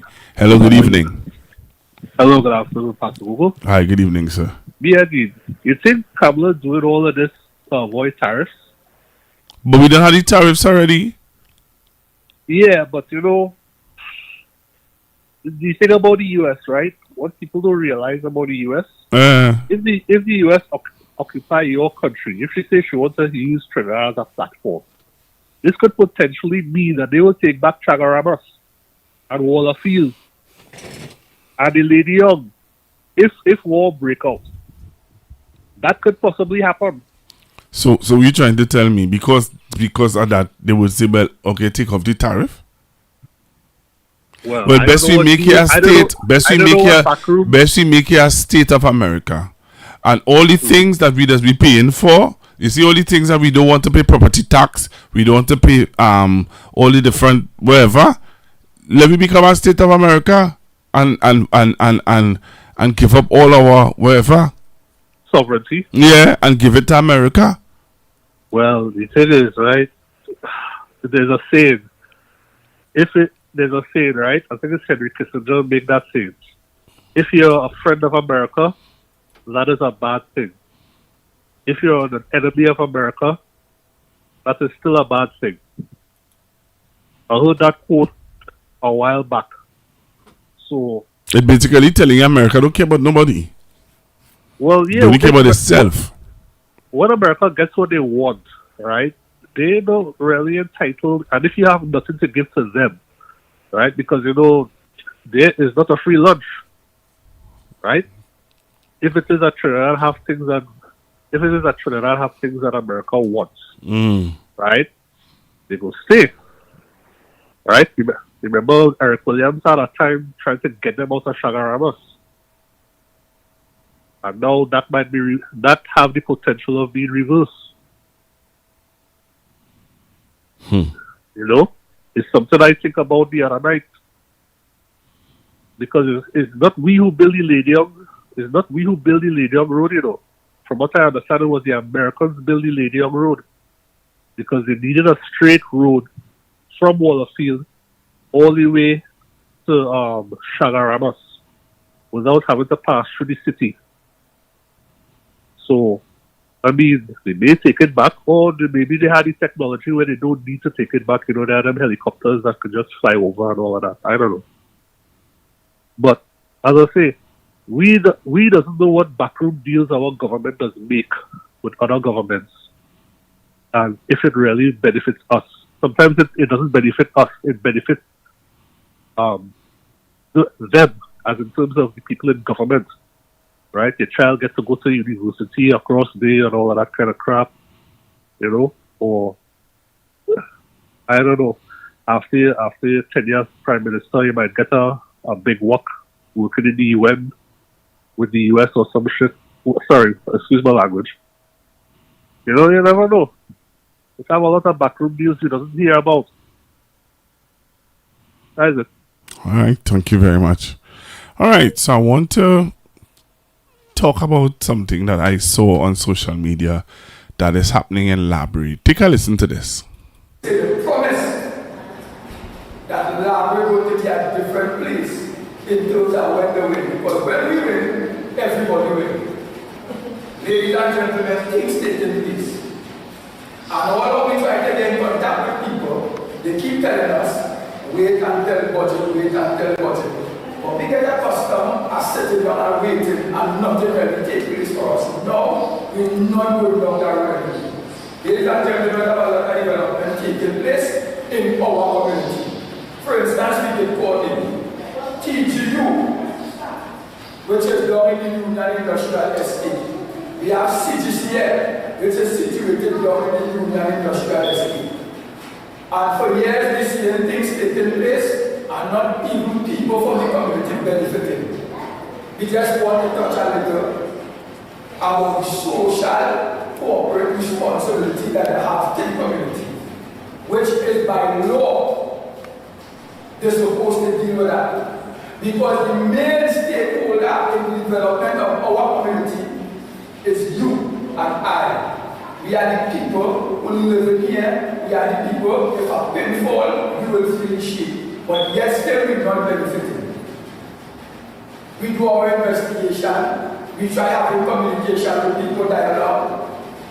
Every time we try to meet with them on numerous occasions, nobody will want to meet with us. We call our representative to see if we can get in contact with them for collaborate and also for point. And all they keep telling us is they're going to get back to us. And nothing taking place. So we reached our point now where we tell ourselves, time for our voice to be heard in terms of we getting the opportunity to develop ourselves. The unemployment rate in this community is very high. We do our investigation and we see there's companies that functioning in the industrial estate. And not now being given out to the companies, to the community, only one company. We have right now that trying to work in terms of some employment for the community, which is tough. We have Tiger Tax, which is a company that functioning in our industrial estate for years, dealing with waste disposal. Yet still we ask our result on where they dump the waste. We haven't get a result on that. Oil pump, almost the same thing. And Kaizen, and therefore nothing was even in writing where they dumped the waste, but yet still we not benefited. Because we do our investigation, we go into the industry to see how much people from the community employed with them. And when you look at the people, from Palarima or Spain or who's the people from the community, not even three. Tiger Towns, when we do investigation, Tiger Towns had one person from the community. So you heard it. People in Labrie having a problem. Working on the shift there, we understand one went up there a couple of weeks ago. The boss man was very disrespectful when he went there. So they did the meeting. Yes. He told us he didn't want to see anybody. So we just might laugh and we walk off. So we have to set ourselves, you know, we hope when see necessarily taking place, we don't want to see nobody still. Because we all know we are even served like how LNG gave them the contract. LNG don't want to hear no background taking place at the work stop. Rain, thunder, storm, LNG needs the work to finish. So when our contract is signed, contract states, you know, they're supposed to deal with the people from the community to give them first preference. Right? That is stated not by the contract they signed, but by law also. But when the minister into how he willing to deal with that. Because he mentioned to us that he was hearing about it and he wanted to look into it serious. It's supposed to be about a month and a half now, which is a lie. And when we went there, he said he made some phone call and he's supposed to have a meeting in Atlantic LNG, put it into that. After that, yeah, we gonna see it. Because we all know when a work like that is taking place, it goes to the minister hand first. What minister name was that? Because the same minister for this area? Mr. Kisa from Point 40 went to pay a visit concerning that was taking place within the Atlantic LNG. And he tell us he going to look into it. Days after we made a phone call to him and he said, well, they're supposed to organize a meeting. He going to give us back a feedback in terms of what is taking place. Because you really want to see people from within the community and surroundings employed. You understand? What's the time frame now? We're going to about 2 months and a half now. They killed the representative for there. Well, he dead. Who's that, Mr. Friday? Yes, he dead. No, well, you see, when these people campaigning, they have made a lot of promises to the community. You don't have to worry. We will be there for all you. And all these problems, we're going to fix it. We're going to work together and fix it. But what we say, once communication starts to break down, I don't see no way we can fix problem. Because therefore, when you're making phone calls to them, they're not taking your calls. Sometimes they tell you they're going to call you back, and they don't call you back.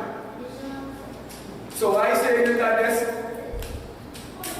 we have to get serious and start to move as a united front, as an organization here, to achieve anything we want to achieve. And then it is we have to do it the hard way, and it is that we understand that we're ready, we're going to show them how we're ready.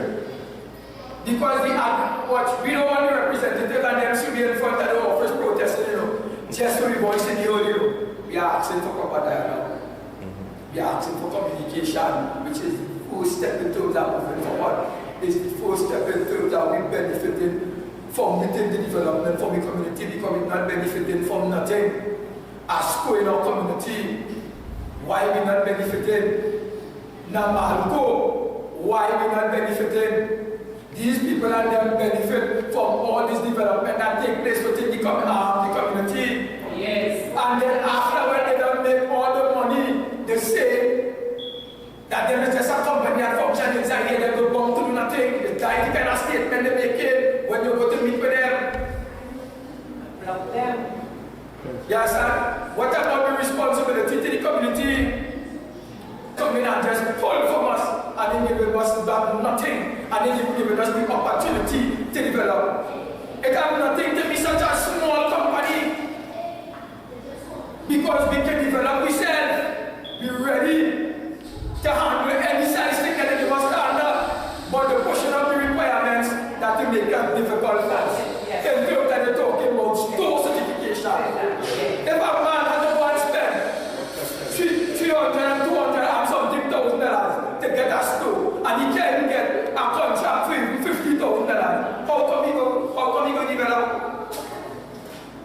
How come he develop himself? How come the company will develop to help other people within the community? We have no problem with that. We have no problem. Things are being given out and given out to the people from no friends and family. All over things taking place. Lovely contracts were given out to refurbish the schools and them. It was given out to friends and family. For the same representatives that they will say they will help us and they're not helping us. We can still refer up. And if it is that we have to go out with placards to show them that we're serious, we ain't afraid to do that. We ain't afraid to do that. They don't know any time we just stand up and tell all this one thing. If we don't make that stand, and everything will look like this community we have. And I don't want to see this community end up in a situation where you don't know to go back. I don't want to see this community end up in that situation. We have enough resources here. We have pitch that supply all over the world, that takes it all over the world. Everybody in this community here supposed to be financially well, in a proper condition. because they're making money off of the pitch. But what is the benefiting? What is the community benefiting? We are still giving back. Who giving back something to us? Nobody. Because everybody that's coming and draining the resources, doing what we have to do, and leaving us like, just watching us like they don't care. Enough is enough. As a second action, excuse me, look at the Brooklyn community unemployed. Sure, not to go back to school. None of these companies have said, oh, we want some trends and goals. Nobody's gonna. And people in the community unemployed. The children go back to school Monday. There are plenty people who have nothing to give the children. These companies are not. None of them giving back as a boat drive. They do nothing. When we say that this, look, even the mal on them. When you're trying to meet with them, nobody wants to come out. Them say, them are rock when they can have something soon. They have no business for the community and them down here. That is bad because when all start off with the industrial estate. Them start off with the industrial estate. I like how they say that, but we just can't be saying it here. Just for action. And when the time reach, you're ready for action. Nobody coming out. Nah, don't come out. People are coming out now. No, everything has to be on the table here now. Because people do real things. But I don't understand. That's why I now say, what legacy we leave to the trend behind? What's not in this thing, yes. We come out and fruit and fruit. Yes, that's this thing. I got serious, man. Yeah, but just now they say the MP dead. Wait a minute. Because we see him. Exactly. When you see Winglet, we are seeing them. We hear him. He come like that. So you was there for election and just so you get this. He was at the meeting and said that we carry this fear. That is a family meeting. Yeah, no, that's fear when you come and see. That disrespect that creeping highest. The one clapper, the one clapper. They get to know the clapper. Right? See what everybody will know he's winning. So when them trying to fear them, they never do nothing for us. Right? And now they're getting the opportunity. They're showing us that they're moving worse then. Yeah, right, knocking people. They're showing us that they're moving worse, that they're starting to take me serious. Because people start to act serious. Don't act serious already. Yeah, sir. Because I'm going to tell you something, partner. These people are them old ones are seeing the hardest seat in election again. Yes. And we give them the possibility. It's change with me. It's change with me. And we give them it. Well, let's do something now. Let's do something now. What the condition and the places for them come in. If all this all the way, they go out to change for certain things. Hire them, and something come back.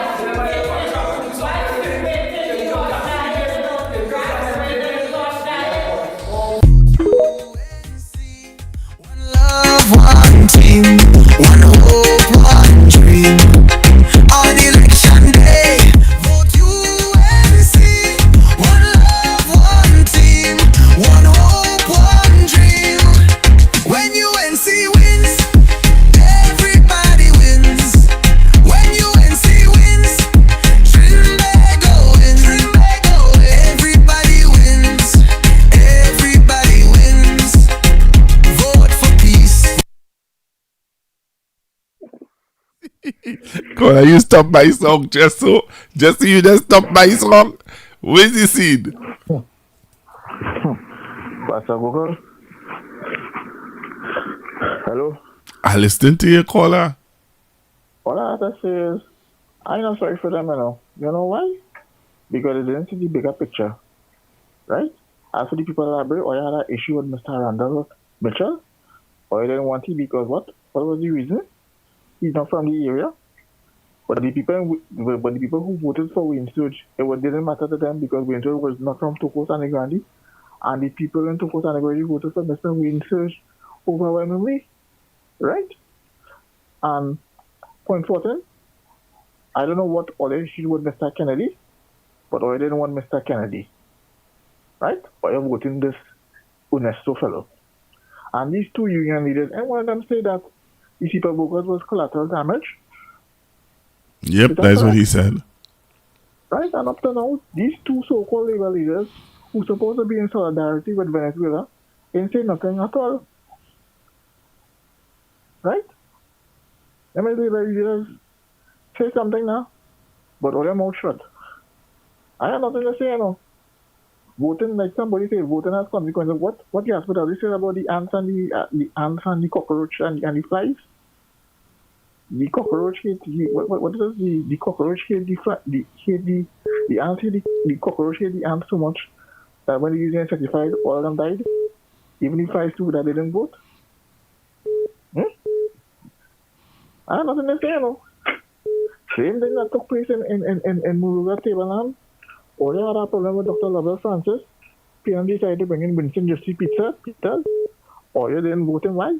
Because he was UNC. Or you didn't see the bigger picture. But or you still voting UNC Michelle Benjamin. Okay, or you had an issue with Michelle Benjamin, we decided to bring in the so-called American lady. Or you didn't vote in the ladies. Or you decided to stay and think your vote.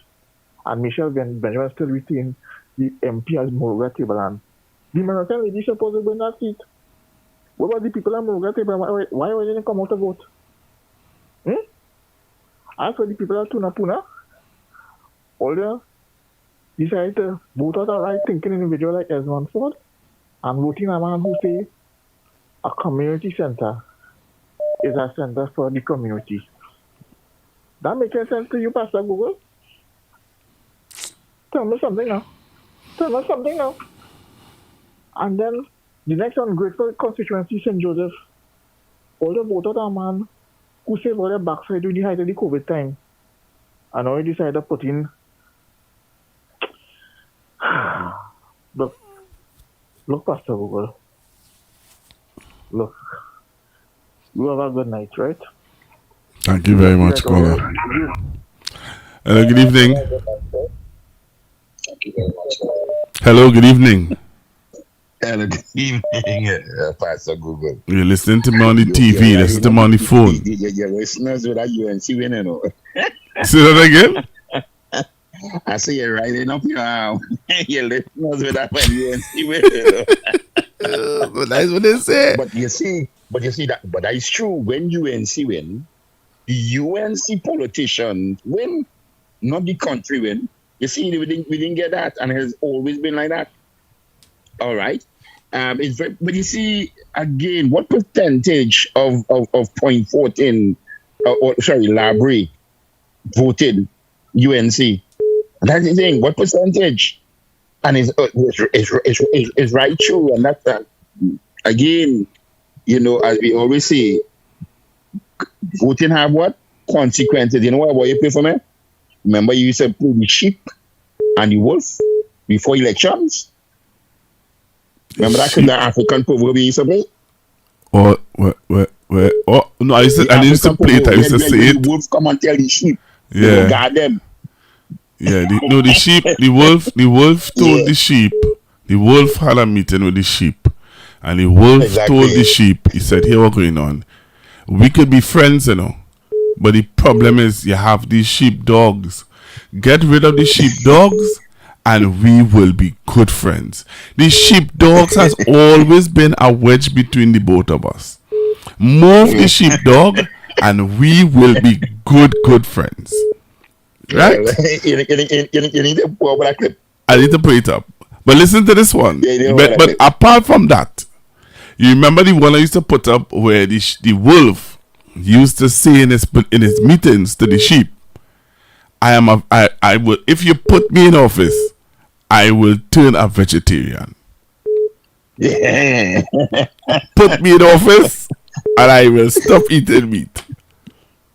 Well, the thing is, you have to reverse because you have to take out people eating grass. Tell me about it. You really turn vegetarian, and that's the problem. Thank you very much. Thank you very much. So that's the thing, you know. The thing is, as the caller just say, you have people eating grass. You know what I mean? You have people eating grass. You know? It's sad, you know. It's sad. Hello, good evening. Good evening, Pastor Google. Good evening, sir. Pastor Google, I see Nepal. I think the government money last a month. But the people realize that much ever in Parliament, their countrymen is more than that amount of people who's in parliament, maybe 27 or 30. 27 or 30 people can't oppress the country to the point that they will cause war and cause we to die, and we'll just run like sheep in our homes, and bombs will drop on our head, and will cause we to be in war with the neighbor, and we just sit down there, and wherever they say when UNC win, everybody win. Follow. But you know the people in the government, I think within a month, it's on the news. They was happening yesterday. Within a month, they said, no, we're not taking that. And the whole country come down and protest. Well, that we may not see. That it wouldn't happen here? No. The whole country? No. Pastor Gurul, you telling me 40-something thousand people go on home.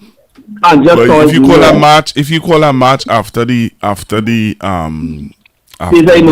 of emergency, you might even see that 40,000 come out to march. Pastor Gurul, well, what we get, we like. Yeah. Whatever happening to this country, if people don't want to die for what they believe in, if they don't want to stand up for what they believe in, whatever they get, they take.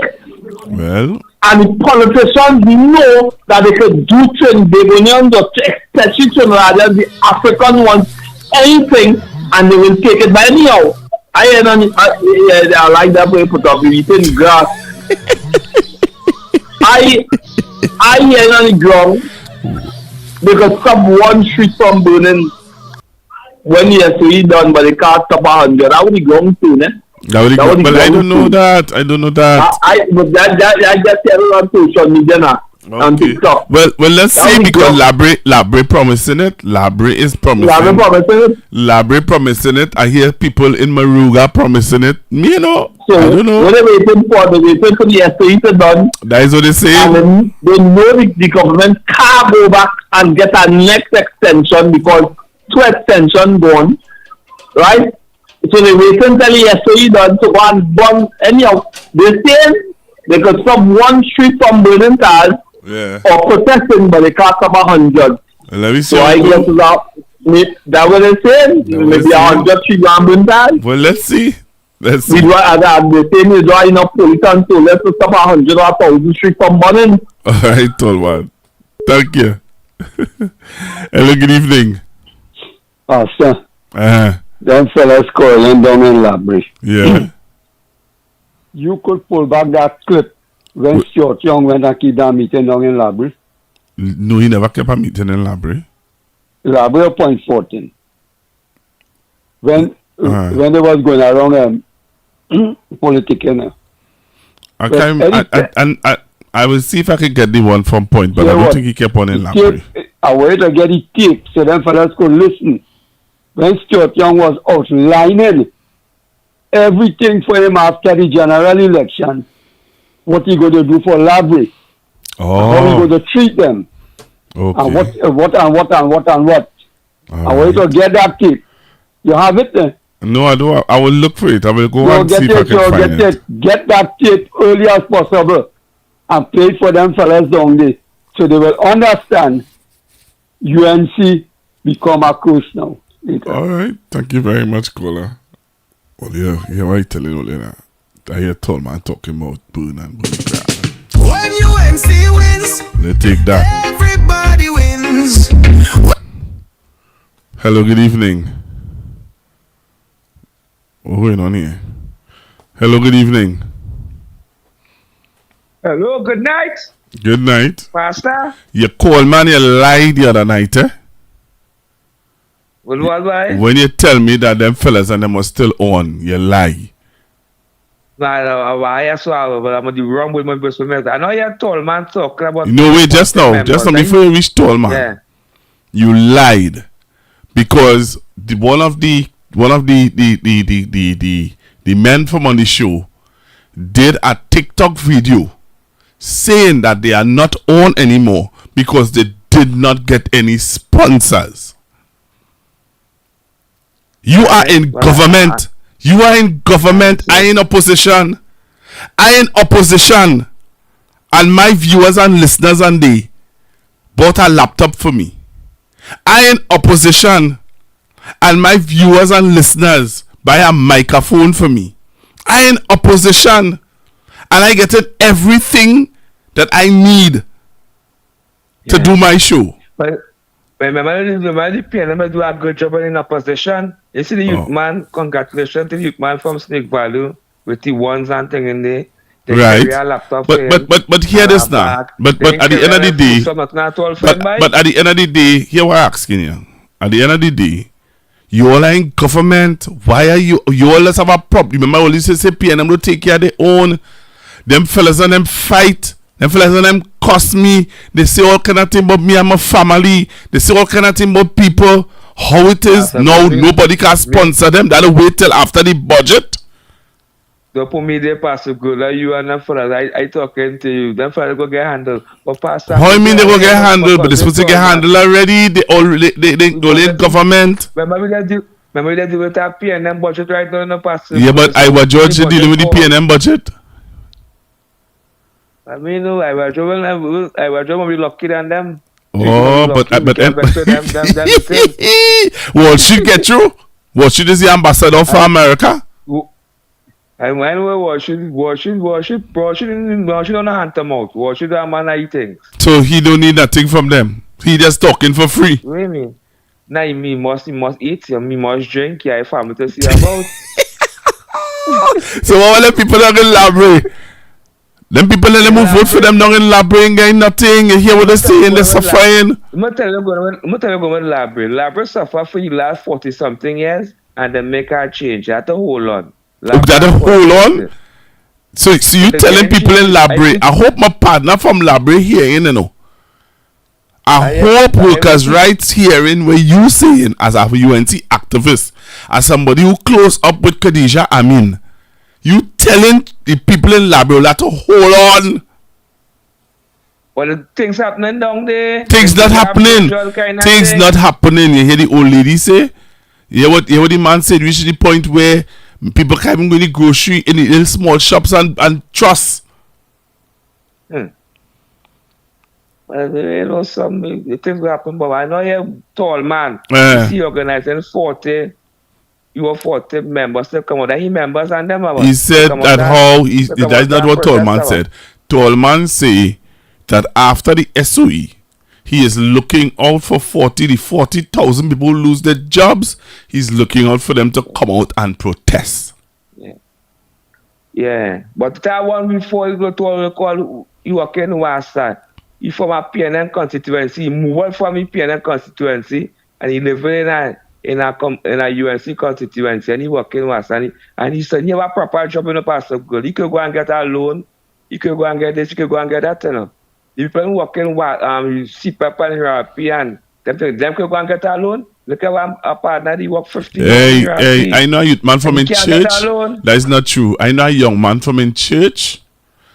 Right? I know a young man from in church who got a loan to buy a car and he was working URP.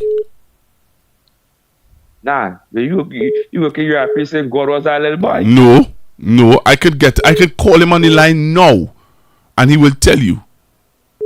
CPEP, what about CPEP? Yes, there are people from CPEP too who get loan. Pastor Google, since I drop out of school, I think it's URP. You can't get no loan URP because URP once you get your pay slip, he went to Island Finance and got a loan. Yeah. Alright. But I go and get a loan by Island Finance. Oh, you're working URP now, you get through? I mean, working URP, me doing that right now, I need to go, so things happen like KFC, you know. So Olin saying, not. I hear you on ground report curling and saying they need to handle the people. You want to play it for you to hear? People go get handled, man. You want to play it for you to hear? It's still a PNP and boss and things like that. That is not true. Only run all of we already. Only run we. Only talking about we on boards. We not no board. Why only do right? But here now. You know your colleague. Here now. You know your former colleague. Hear me now. You know your former colleague. Sharon. You know the time she was been talking to me for the last 9 years. And they said that she tell me she arms was so long, and they didn't know me that. I could have called she and tell me she and the former minister of social development was good. So when she's in a position now, she telling me she could have helped me. I only tell me she could have helped me out. Pastor good at where I said, I love to well, stay blessed. These are set of jokers, yes? I. When you wins, Trinbago wins. Everybody wins. Everybody wins. Well, leave me alone to the nonsense. Meeting tomorrow night, listen. Tune in this Wednesday, September 10th for the People's National Movement's public meeting in defense of the people at the Diego Martin North Community Center, Church Street, Diego Martin, featuring the Honorable Penelope A. Beckles, political leader and leader of the opposition, and her dynamic team, the Honorable Simon de Nobrega, the Honorable Hans de Vries, the Honorable Carl Mimbert, and Senator Amory Brown. Don't miss this critical event. Come hear the truth, share your voice, and be part of the movement for positive change. This Wednesday, September 10th at the Diego Martin North Community Center, Church Street, Diego Martin, from 7 p.m. The People's National Movement's public meeting in defense of the people. Right, so make sure if you live in Diego Martin and environs, make sure and be there. And if you want to come and say hello to me, make sure and come across and say hi. Alright, make sure and come and say hello. Alright, who's this here now? Hello, good evening. Who's this boy? I'm not hearing anything there just now. Let me see what's going on. Just now, let me see. Hello, good evening. Hello, good evening. Alright, okay. Yeah, I'm hearing you. Yeah, you hear the clip this morning how the Homeland Security Minister rough up the I'm going to play that just now. You heard that one? Yes, I'm going to play that one now. Yeah, but listen, man. If you always say something. If Mr. Hines is do that, go on. Okay then. Okay then. Do that, yeah, man. Well, let me play it. I want to hear what the First Division saying about that. It's like it's only UNC members in the police force service. Interesting. All right, go ahead, set it up. I will set it up to play it now. Yeah. Hello, good evening. Hello, good evening. Hello? Hey, what's going on? I feel like we're trying to get through for you. Yeah, but you know much people just tell me that, boy? You know much people just meet me on the streets and say, boy, that Pierre get another phone line, you know. Oh, you have one phone line? I thought you had a mixer. Yeah, I only have one phone line for now. Don't worry now, man. Things getting big. We could get our next phone line. We could get about 3 phone lines just now. Well, according to what you just said, although I just get my own like a minute behind time. Because like when I come up here now, I go here, my call about 4 Yeah. There's a delay because of, that's how the internet is. I almost lost my train of thought. But see them fellas who talking, them fully done fellas, they don't labor. Them is the 40%, the 4 out of 10 people, the 40 out of 100 people who is always put PNM back in opposition. Because you see my community, it have a certain amount of somehow we just feel the politician have to do everything for we. Right? It's not so in none of the other communities, whether it's Indian, Chinese, Syrian. There is more needy politician to deal with infrastructure like drains and health centers and, the typical, but we, in our community, we just actually want the politician to come and put me in school, find a work for me, take care of the family, and, you understand? It's a total, and then these fellas are telling you, what's your face alone? Trying to talk to them outside there, and you might end up in a fight. So you just have to leave them because it's fully done straight. You understand? And they want to play the coming out and complain about how the PNM give you nothing and all the UNC give you nothing. God has only helped those who help themselves, boy. You are telling you? And since the PNM comes, opportunity began. Two Indian men who is businessmen tell me that. Right? They say, we lost it, some of us, Because Dr. F. Williams, from the time he come in, he tell us our future is in our book bags. Whether we have it in our minds as academics, we could do it with our hands as vocational. Plenty of we still in catching it, boy. We still waiting for a man to come by the house and tell we when to come and how to come and all kind of thing. But if you ain't do it for yourself, nobody ain't going to do it for you. And unless 40% of we understand that, PNM will always be in opposition.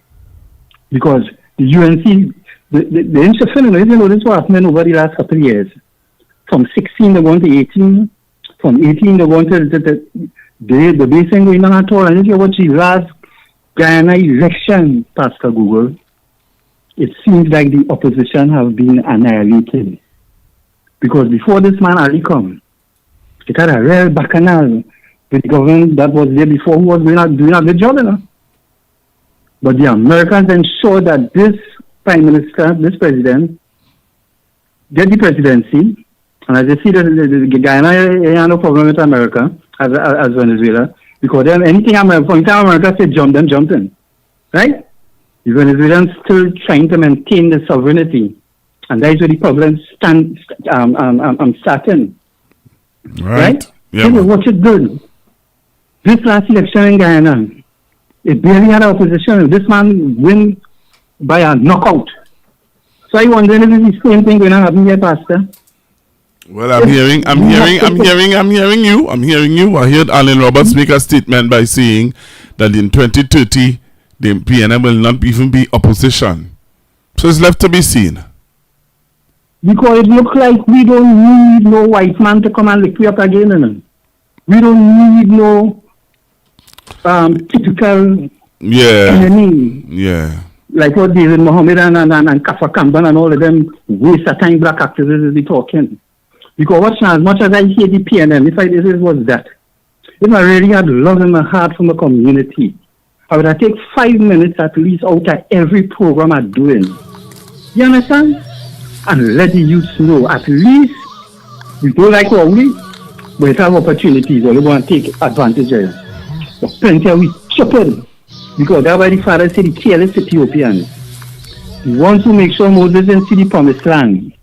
The ones who say we want Barabbas instead of Jesus. Them is the ones who have our community in problems, because you really check it back before I close off. There's no race thing when Christ he came to the Israelites, you know. And it was no race thing, and you know why? Because it's the Israelites who had the real social problems about the Jews. Yeah, man. Right? Them is the ones who make up the most in the jails. Yeah, man. Right? Them is the ones who are always in poverty, misguided, have no culture. Yeah. And that's one of the beginning social media, and the same thing happening again. Thank you very much. So unless we buck up and get leaders who could motivate the people, like what the Emancipation Committee and all of them supposed to be doing in all the communities in Trinidad, making us aware of our enemies and the things they are doing to weaken us. Because that is what this government doing. All their crime plans are always about weakening the African community. You understand? Well, we didn't see that because there's some men like Anna Roberts and David Naked calling us rabbit dog and all kind of idiot thing. Because they realize we're weak. We'll pull down Pastor Google. We'll pull down Sharon and Google. Right? But we will deal with the people them who really weaken them. Thank you very much. I want to start by reading a quote for you that is trending online now. Someone sent it to me and I saw it so many times. I think it's good for us to read this quote. I'm sure when I start to read it, you will be familiar with it. It says, out of hatred for the cockroach, the ants voted for the insecticide. Out of hatred for the cockroach, the ants voted for the insecticide. They all died, big on in the tail, including the housefly that didn't even vote. They all died, including the housefly that didn't even vote. It says an African proverb, but it could be a Trinidadian and Tobagonian proverb. It is so true of our situation here today.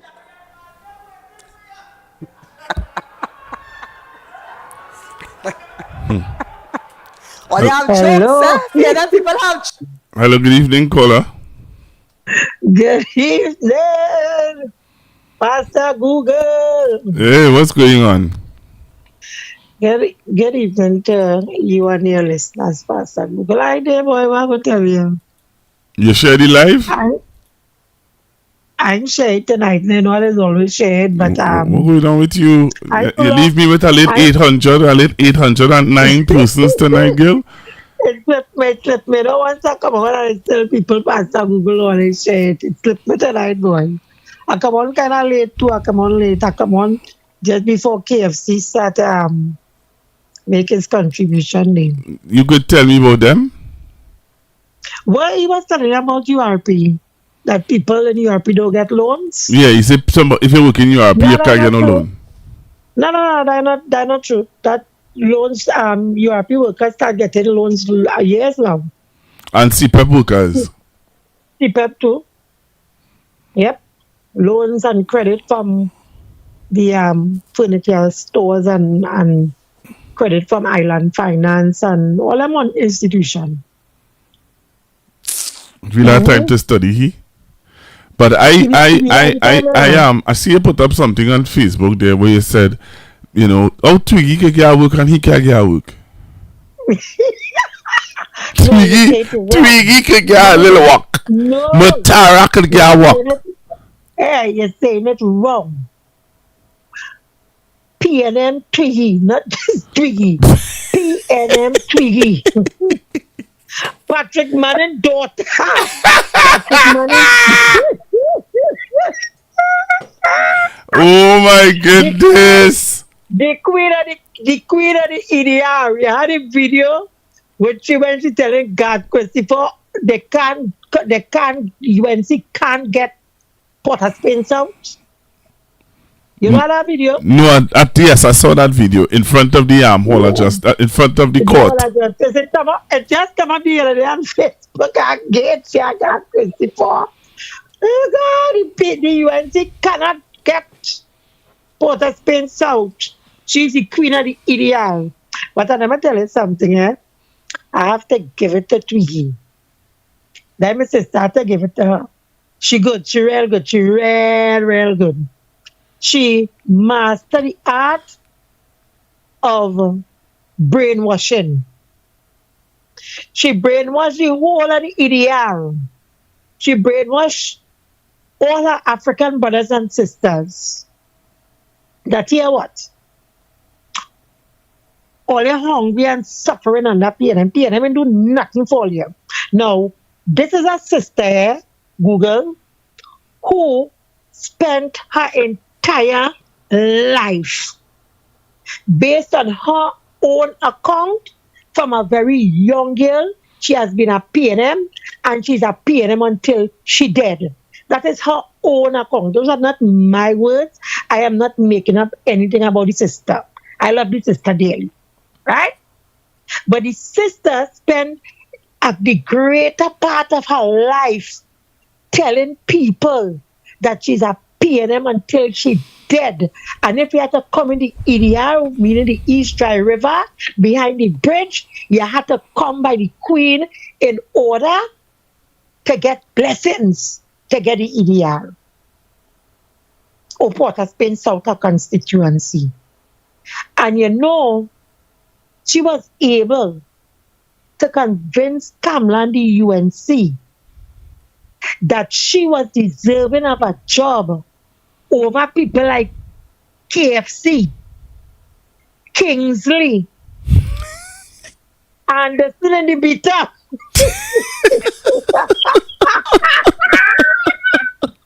Twiggy must have take win. What's that? Anderson the Beta? Salt, you know. You serious? Yeah. I telling you, boy. Warrior Princess Salt. Heavy and TC Salt. Juliet. Juliet, I don't normally, Juliet, I don't normally, Juliet, I don't normally do this, Juliet, I don't normally do this, but you know what? This evening, I'm gonna do it. I will do it this evening. I will do this evening. You know why I will do this evening? Because people will feel we lying. People will feel, you know what people will feel? We like bacchanal. What's now? What's now? Google what's now? And your listeners and your viewers. Twiggy. PNM Twiggy. PNM Twiggy. What a dolly. I just taking a rum bottle and put it in the dolly mouth. And said, look, this is the UNC leader. Vodka, rum. She could come here. Twiggy convinced them. One of the very first person appointed, give him a job among the activists over Kingsley and Heavy and TC. TC on board? Heavy on board? Well, listen to this. Only Sherry live. Listen to this is what Juliet is trying to tell you all. You see, only feel we just want to talk because we have a hole in the mouth. Right? But only listen to this. Pitbull on board? No, I'm playing something for them, Juliet. Take a listen. Listen to this, Juliet. Juliet, just hold on. Let them hear this now, Juliet. Let them hear this. Listen to this, right? Good afternoon, TikTok. I just want to do this video to send my apologies to all the fans and listeners to our show, The Future of Talk, that used to be aired on Real TV Monday to Friday. I'm posting this because a lot of people is inboxing me, a lot of people is messaging me, and a lot of people is putting comments under my posts asking about the show and where it is and why it's not on, and so it's only if I give you guys a fair explanation of what really is happening right now. So unfortunately, we have to come off Real TV because of financial issues with regards to sponsorship with the program. So we will be back on soon, probably after the budget, right? And we are really trying to get some sponsors for that show. So unfortunately, until then, we'll have to be off air until then. However, I'm going to be here on TikTok and I'll be doing some. We don't want to hear that one. We don't hear that part. We want to play the important part. Juliet. What is that nice though? Juliet. What is that nice? I want to ask you something. When he made this statement and he said that he said really back on after the budget. So in the budget, right? Juliet don't laugh now. I just want to find out something. In the budget, right? In the budget, is it that Tanku going to make provisions in the budget for Future of Talk? Is it a ministry? Does it fall under the Ministry of Communications? How they doing that, Juliet? Tell me. Well, let me tell you how they doing it. You almost take the words out of my mouth because when they call in the national budget and read it out, they say, well, the Ministry of National Security, 2.5 billion, the Ministry of Health, 300 million, national security, 10 million. I guess there's going to be an addendum to it where they would say that a couple thousands will be allocated for every NTC program. Has to be.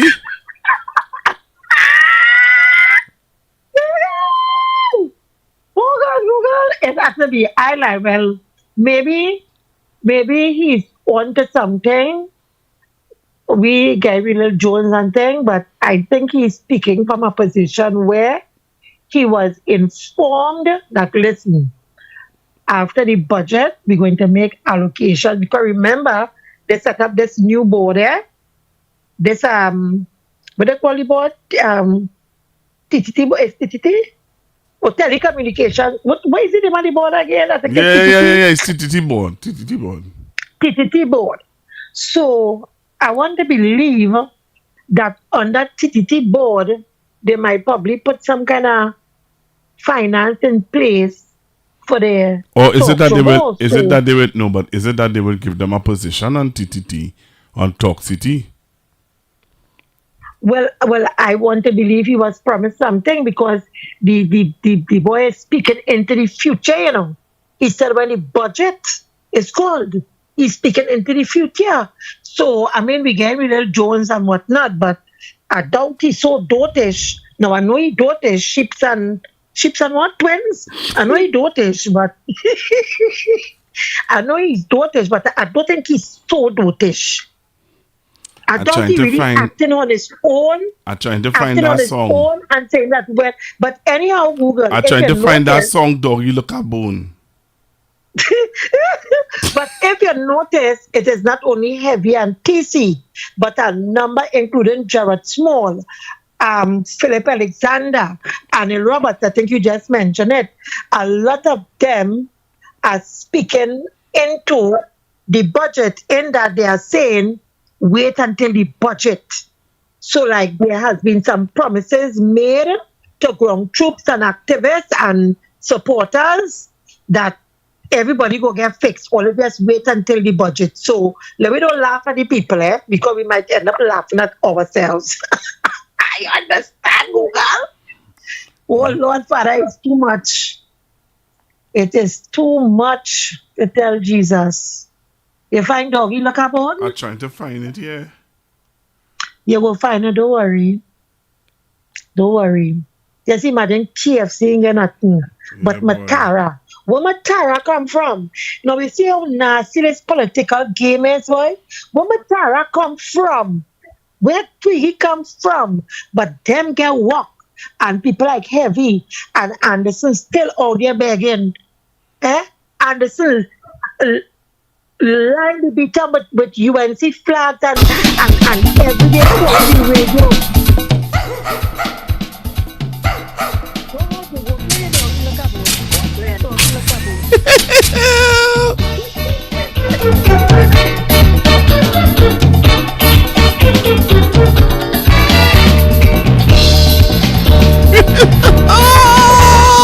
I shame for them, politicians. Like Take a pen. This is not the song. This is not the song that the same Heavy used to play by 91.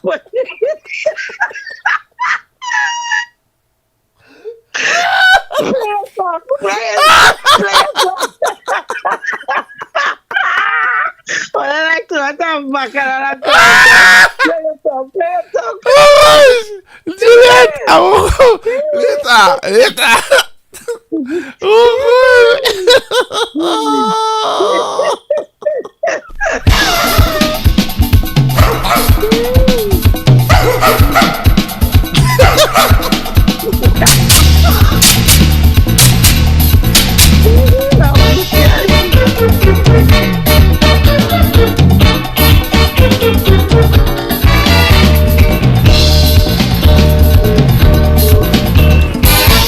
shame for them, politicians, like old Poppy, they just treat me when time to run for election. All this treatment is done, and what make the thing a joke, like the tricksters always work. They ill treat the puppy, beat the puppy, then they come to coke. Doggy look a bone. Doggy, doggy look a bone. Doggy look a bone. Doggy, doggy look a bone.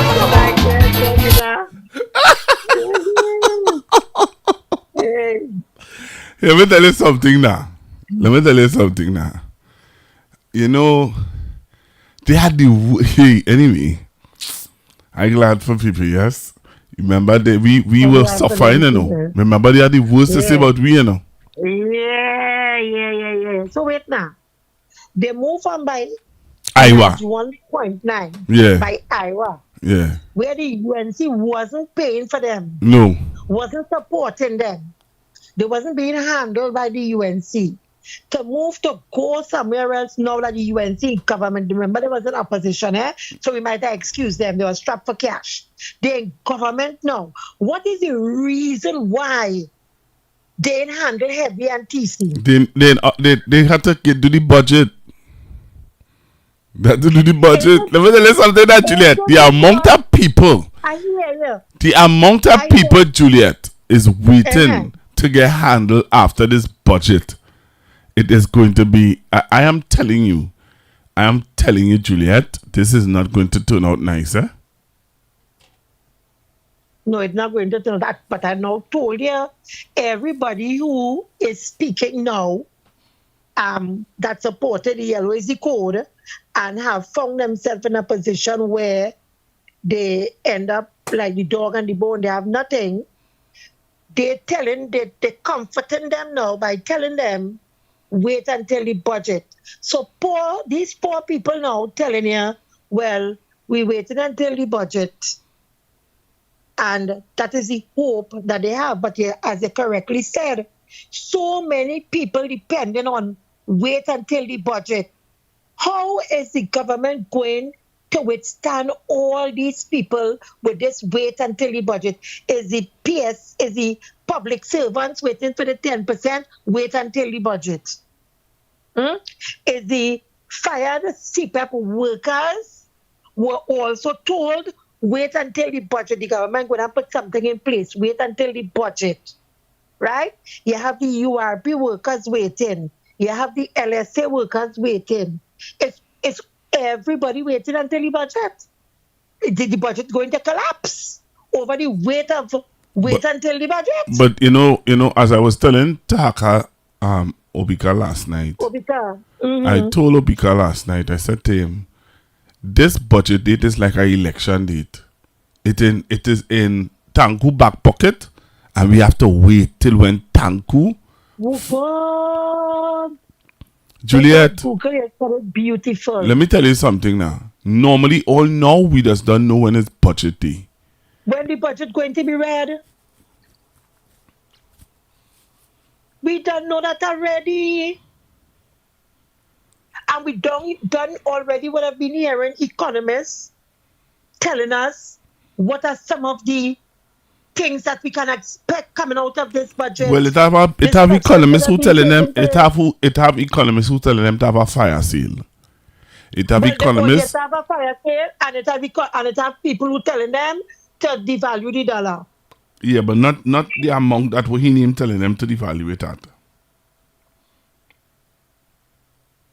But what it is going on in this place?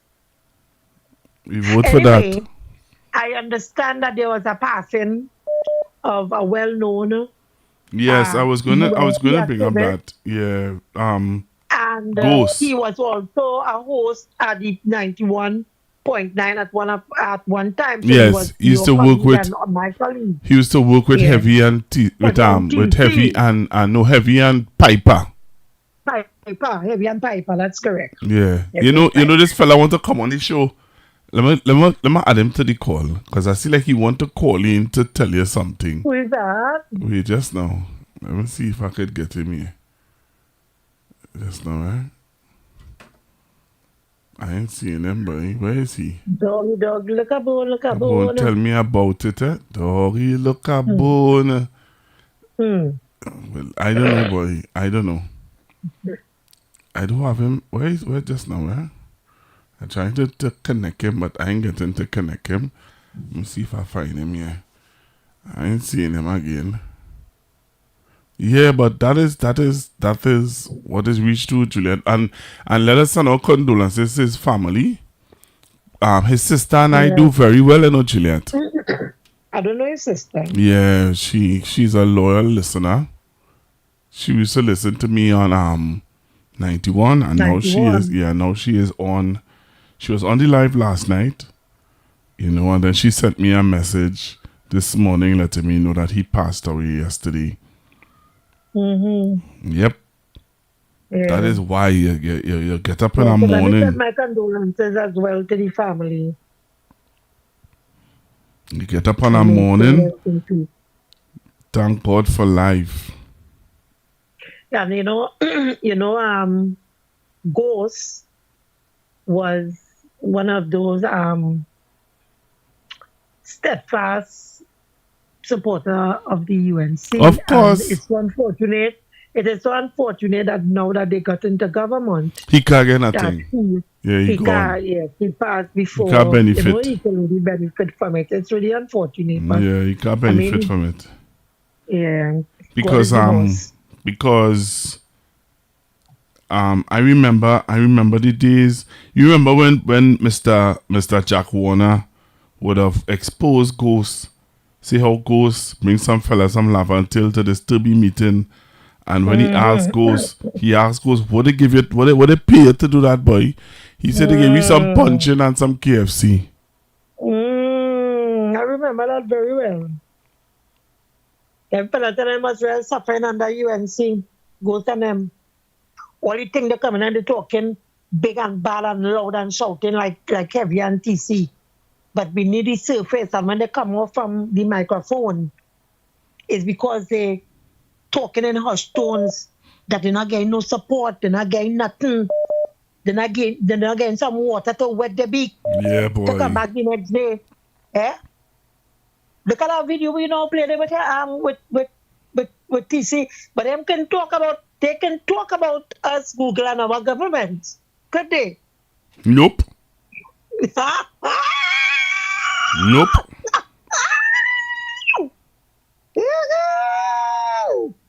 When they come that evening, they put on the thing, dog, look at bone, because you know why?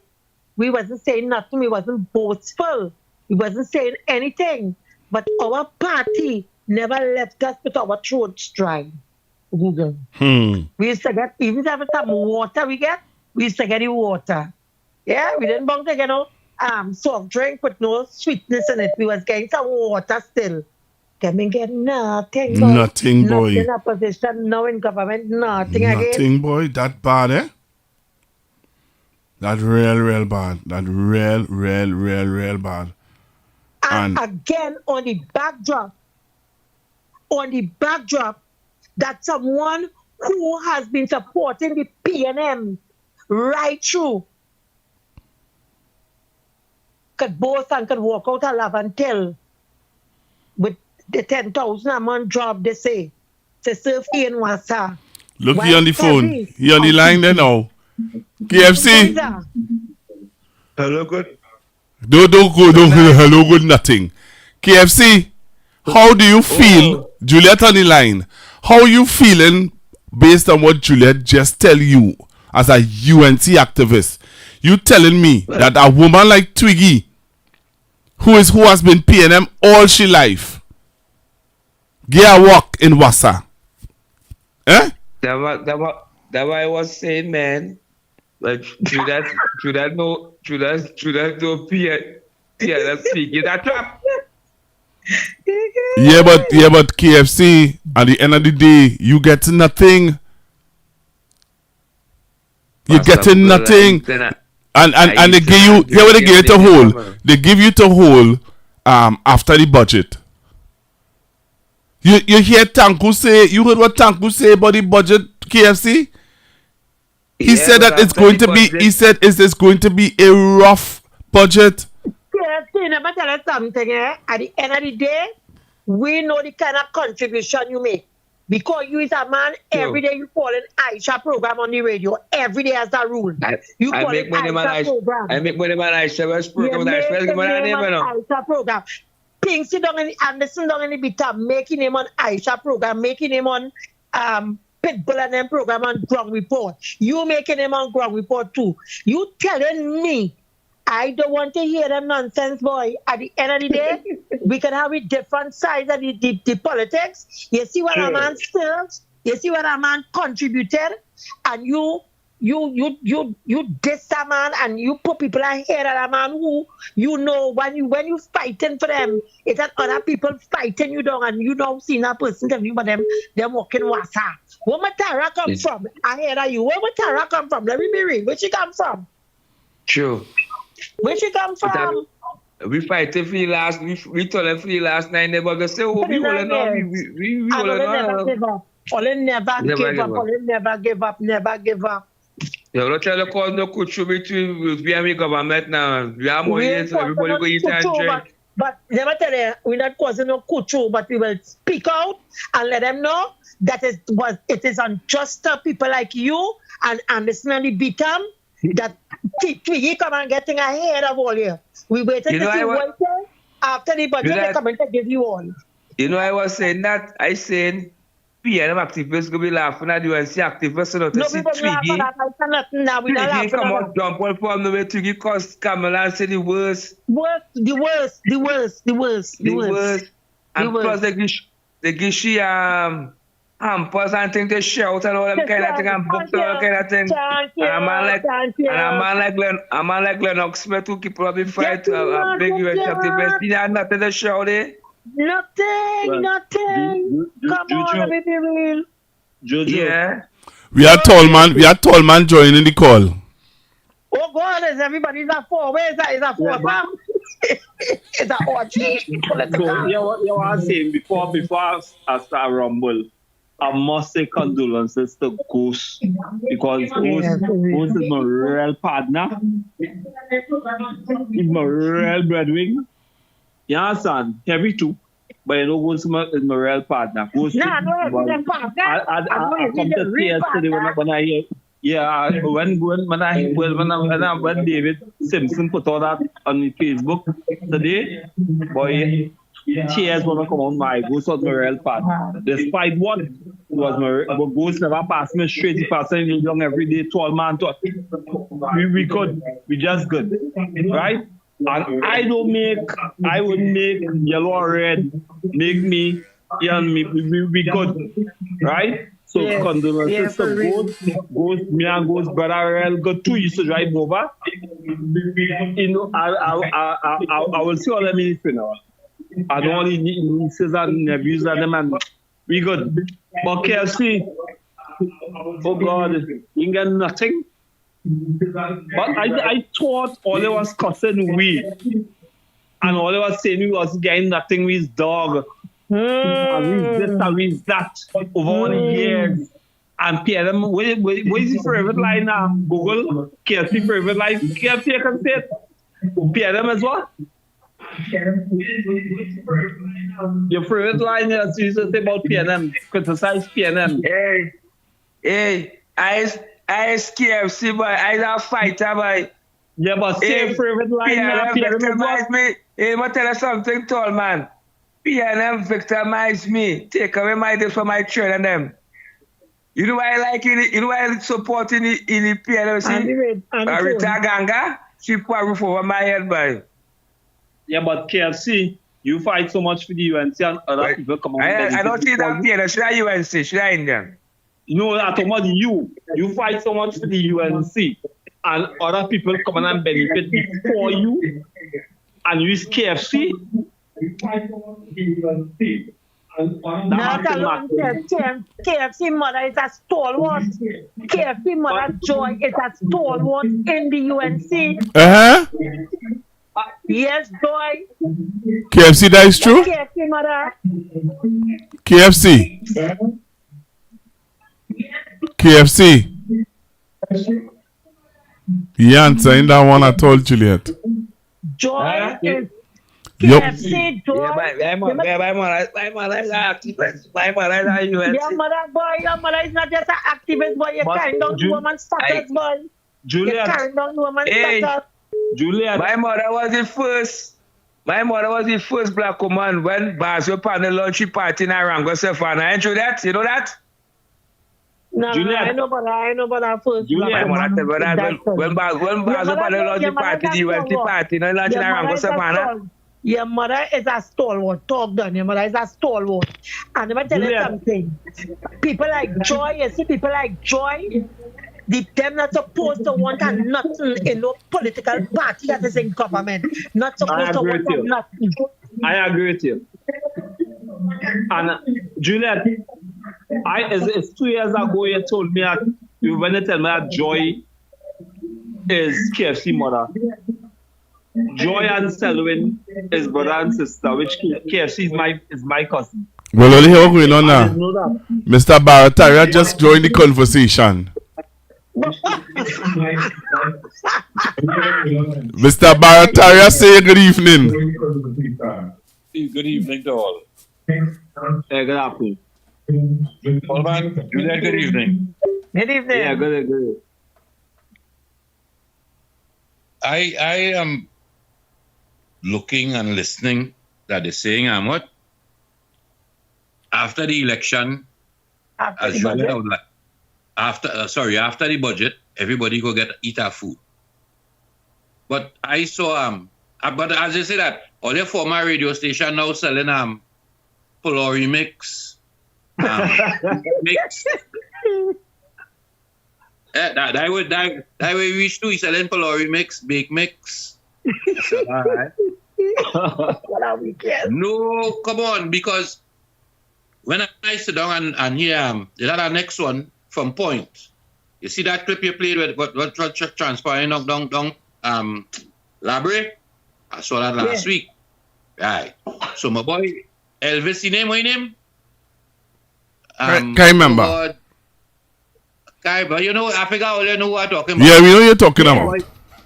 Right. He responding to that video that you played about them people. And don't worry about them. But then somebody sent them a thing asking about Heavy and TC. And he said, nah man, don't frighten. Them them coming back just now after the budget. So Juliet, you're right. I am waiting to see all these promises. But you know, you observe who it is had to sit down and wait. What kind of people want to wait for after the budget? Yeah. The people who toil. The Heavy and the TC and the Heavy and the KFC and the Anderson. And they spend years blaming PNM for treating the activists who wasn't them getting treated the same way. No, what you see, when you sing doggy, doggy look a bone. Actually, the rule was reversal, you know. They was trying to pull me to see if I would get a bone. But they wasn't able to pull me, but them don't have the bone still. The same people who was playing doggy, doggy look a bone. I'm listening to the one from America who was fighting for a building in Chumakak, but all of a sudden, this government coming forward, he don't want no building in Chumakak again. Right? But what I want to tell you is this. Anderson called on his program to tell him that they ain't getting nothing. And here what he want in America, tell him, all you have to have patience, boy. Have patience. Yes. That's what I tell them. I say, but wait now, what is the difference between Dr. Rowley telling us here what's going on? Things are going to be rough until 2027. So we're in 2026. And if they're telling me one man who they say was a staunch PNM could jump out to tell we the value of the dollar at 9 to 1. What we need to remember, so I asked them, after hearing the Minister of Finance and all these economists jump out to tell me the effect on dropping it at 9 to 1. But when the present administration was in opposition in 2015, they was calling for a devaluation at 10 to 1, that's so? They called for that for an entire year. Them saying that Mbute no way doing devalue the dollar. And we inherited 3/4 of negative growth at that point in time. On that day, presently now, didn't inherit an economy that the governor of the central bank telling we have money to run. You run the country. But now there's no seriousness at the value of the dollar, just like what Mbute used to tell them. Now they see it because you hear what they say, our bread will be unaffordable by poor people. Okay. Right? And that is true. The value $1, that will only benefit those who have money outside to bring it back here, so they will get a big increase on the money. It wouldn't benefit you and me. Last night, according to that gentleman you had there last night, if this is the value, my dollar would only have a 70 cents value. Imagine that. You lost 30% already. Jamaica has to pay 100 and something Jamaican dollars to get $1 US. Right? That is why we are Jamaican in Trinidad working as security guard and sending their money back to Jamaica because ours is still only 7 point something. Like if it's America. Yeah, but let me tell you something, eh? Let me tell you Look how much Venezuela we have here living and how long? But let me tell you something. Today I was feeling to eat a piece of saltfish. But you know the state of the economy. You know, things hard and I say, boy, buy the saltfish, boy. But you know, sometimes you're feeling for something different. I fed up at the right. I want to eat some breakfast and saltfish. I said, look, you know what? By now, and the budget, based on Elias's recommendation, and the economist, I might be able to buy saltfish, but I buy it now and eat it. No. Because when budget for, I might be able to buy saltfish again. No, because if they are not capable of increasing, how to put it, oil production, or under the PNM, if you notice, the non-energy sector has improved and contributed a lot to the budget. Right? If they are unable to continue to incentivize revenue to bring revenue other than the oil and gas. Yeah. But Juliet, want to tell me something. My brother Chris has always asked this question. How is it that the PNM could have run this country for 10 years, even during that COVID for 2 years, everybody get paid and they stay home, everybody eat. They had food banks all over the country. And when we came out, before we come out of power, the government, all the monetary people around the world was saying Trinidad was stable. But when the UNC take up reins, no money in the treasury, things hard, they fire everybody. What really going on? Is it that what Mr. Manning said? I'm not going to tell you that to take you with some amount. Everybody feels that running a country is easy. And because the PNM is run the country, they feel like everybody can run the country. So let me explain. You won't believe, Juliet. One more point I want to make about that. You won't believe. If the PNM come back in government next month, the country will stabilize and everybody will get back. They won't see people. Everybody will get back. They will. I don't know. PNM, this country is not easy to run, but the PNM have the formula to run this country. The UNC will run this country to be done, and we might end up like before. You can't compare apple and oranges. Yeah, correct. Robinson made a decision. He was a member of the party, you know. A&R Robinson came out of a party, became president, and he had a decision to make between Pandey and Manning. His statement was moral and spiritual values. Yes. You know what morality means, Tallman? Yeah. Morality means that we have Ace Gilbert Singh, Steve Ferguson, when the crowd run away with over how much $1 billion of my airport money. And under the UNC, Kamala Persad-Bissessar was the Attorney General with was it Bob Lindquist? Fired Bob Lindquist. And after that, she come back and tell me that was a hoax. That airport scandal wasn't true. That was a PNM. It's a PNM hoax. Yeah, it's a PNM hoax. Morality, Tallman. But I want to play something for you. I want to play something for you guys. I want you all to listen to this. Take a listen to this. You know, Anderson, I'm kind of disappointed in you. Here's why I'm disappointed in you.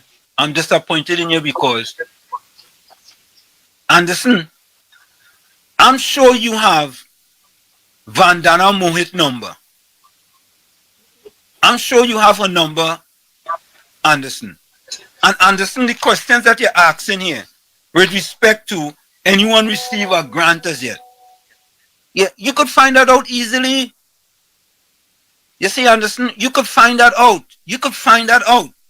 And the next one would having to apply online. The people are trying to make sure that the thing is streamlined and people could just go to a computer and apply. They want to bring it into the 21st century, 21st, 22nd century. And I am sure if the person doesn't have a computer, I'm sure they have a phone, but they can apply on their phone. That's making sense. That's making a lot of sense. And the last one, you talk about to get rid of P&M contractors and to leave the UNC contractors. I understand that one. Because if there's corruption in the program, right? If there's corruption in the program, you have to get rid of the whole thing and start over. You have to get rid of it and start over. So, I don't have the answer as far as anyone has received a grant. Maybe somebody in the chat could answer that because I don't have that answer. But I would think, Anderson, that would be easier for you to pick up the phone and call Vandana Mohit and you could get them thing answered easily. Easy. Will you hear that? Yeah, well, let me address that now, Google.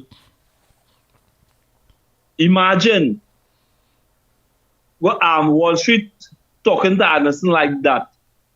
But Wall Street doesn't understand. They does make things easy for their people. Within 2 months, the Carney some of them there, the grandchildren and the Carney workers, they get land and she promised to make them reach the 7th generation. It is easy. If it's their people, but understand none of get no more hit. Because they're African and they become, you understand? But boy, all they get real now, man. When they had a slogan, when everybody was not African people or in the diaspora of Africa, of the Africans in Trinidad and Tobago, we know just like we will rise. They were speaking to their people, the dog whistle. When their people win, not Anderson. So Anderson now, who is a staunch activist for the UNC and KFC and Kingsley and all these people, had to get a number now. And while people in Carney who never cost them on the radio, sitting down there, 300 of them get money for land, and they should make them reach 7 generations. But leave me alone now, boy. Leave me alone. No, you try to frustrate me out. They already, when they get into office, shake up the University of the West Indies, get the chancellor to move, and open it and start the debate campus to tell it's going to open. But I want to put police in my community, in my school. Exactly. My children can't go to university now because my children and them see gun, on top the gun that they're telling me within the community. Now when they go to school thinking to get away from it, that they encountered with a policeman who walking around like he was trying to put prison now. We have a full prison now called schools. Because the only thing was missing is guards with guns. So we have a full prison because we have high bagua fences. We have everything like a prison. So when they being treated like a prison, they're going into a business next to school. I'm telling you, it's a full prison now. They have guards with guns, they have police with guns. I put in a mobile police post for you to all man down at Movat Junction. I put in one on top by the lookout. You ain't see a boy building some 20-foot and 40-foot mobile police containers to tell you going and put easy. I'm not calling what constituencies. I'm putting it in high-risk constituencies. And if they use their argument, high-risk constituencies are not what they consider PNM black constituency. African constituencies. Make a stick a pin. Stick a pin. Yeah. So it is now 11:34. Ole went over the time. So make only closing remarks quickly. It was nice. Solman, thank you. Pastor Google, thank you for this little interaction. I enjoyed this. Yeah. Pastor Google, thank you for the time. Solman, I see your face live, and this is what I look like. So hope when we see each other on the road, we won't pass each other, my brother. Thanks. Good night. Your voice, all you is talking, and nobody can miss your voice. Thank you. For real. Thank you. All right, Pastor. My closing remarks is that I want to see the UNC do better for people like KFC and Joy and Anderson, Lennox Smith and Pitbull, who you won't see that Africa.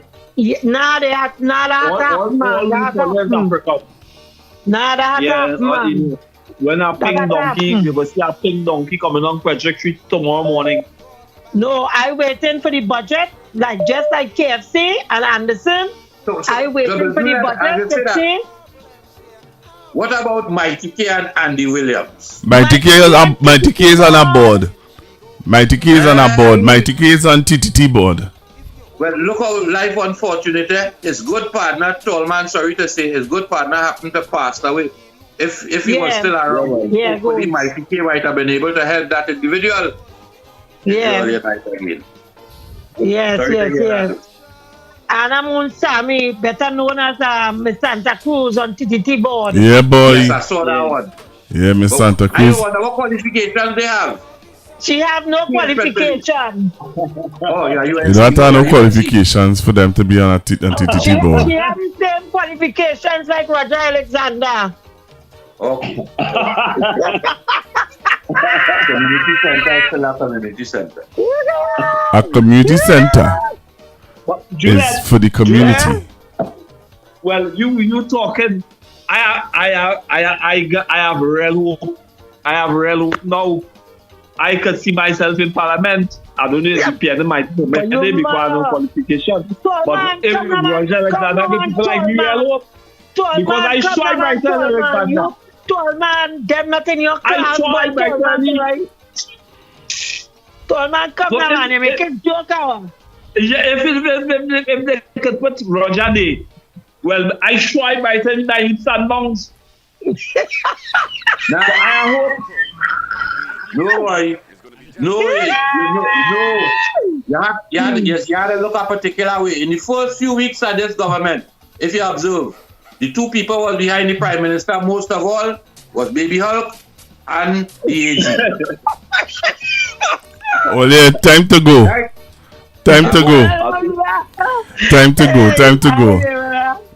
So I want to say thank you guys very much for joining me, Juliet, Tallman. We're trying to do this a little more with some of the regular callers so that you all could familiarize yourselves with each other. And we have a task. We have a task ahead of us, and the country is depending on us to keep them informed and educated about what's happening. So thank you all very, very much for being with me this evening. Pleasant night later. Good night to you, sir. And everyone, good night.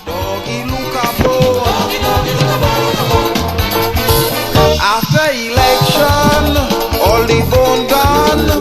So come and touch it. Don't look so shocked.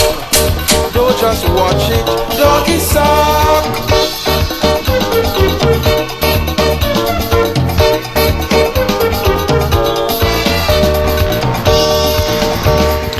Possibly, I can't get through, but I wonder if they are putting police in Barapur school and Pinal school.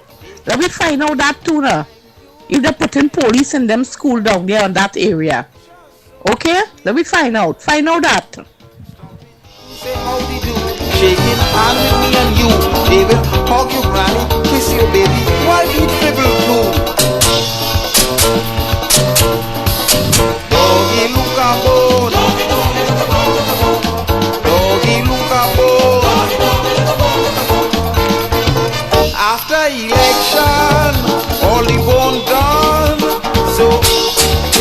and touch it.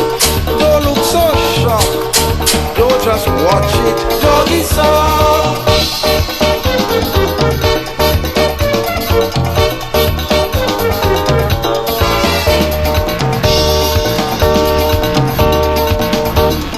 If now they start to share plenty favor. Their behavior is so concerned. First time they learn. Yes, now people getting burned. So they run to one another, begging big and begging small. Doggy, look at back way, look at highway, look at hospital. Tune in this Wednesday, September 10th for the People's National Movement's public meeting in defense of the people at the Diego Martin North Community Center, Church Street, Diego Martin, featuring the Honorable Penelope A. Beckles, political leader and leader of the opposition, and her dynamic team, the Honorable Simon de Nobrega, the Honorable Hans de Vries, the Honorable Carl Membert, and Senator Amory Brown. Don't miss this critical event. Come hear the truth, share your voice, and be part of the movement for positive change. This Wednesday, September 10th at the Diego Martin North Community Center, Church Street, Diego Martin from 7 p.m. The People's National Movement's public meeting in defense of the people. Brown Eyes Promotion presents We Outside Tobago Carnival 3, October 24 to 27, an all-inclusive package, inclusive of breakfast, lunch, and accommodations. Smith Drive, Lowlands, Tobago, opposite Gulf City Mall. Limited spots. Book yours now. Call 713-4029. Accommodation options: 1 bedroom with a kitchenette, 2 beds, up to 4 people, or 2 bedrooms self-contained, 6 people max, queen size, plus single beds. Check-in time 2:30 p.m. Check out 11 a.m. Limited spots available. Prices with breakfast and lunch: $2,000 per person. Breakfast only $1,700 per person. Have payment due by July 31st. Pay off by September 30th. Non-refundable. Payment plans available. For more info and to book your spots, call 713-4029. We Outside Tobago Carnival 3 from October 24th to 27th. All courtesy Brown Eyes Promotion. We do not own the copyrights for the song playing in the background. You give your hand to me and let me say hello, and nothing more can speak. My heart is beating so, and everyone can tell. You think you know me well, well you don't know me. Hey guys, I am Nigel O'Connor, a singer for all seasons. I am that voice that moves you for every occasion. I am that voice that celebrates life moments one note at a time. I am Nigel O'Connor. You can contact me at 783-0054 or 754-3154. And oh yes, that's me singing in the background.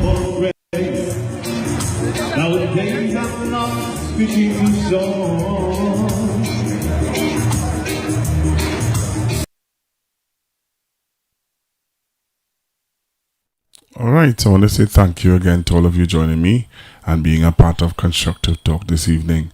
All right, so talk to you guys. Remember, there's no program tomorrow, please God, because of the political meeting that's happening in Diego Martin. So join me on Thursday, where I'll try and see if I can get my dad to come on to share his views on what's happening with Venezuela and America is concerned. All right, so again, let me say thank you to all of you for joining me this evening on Constructive Talk.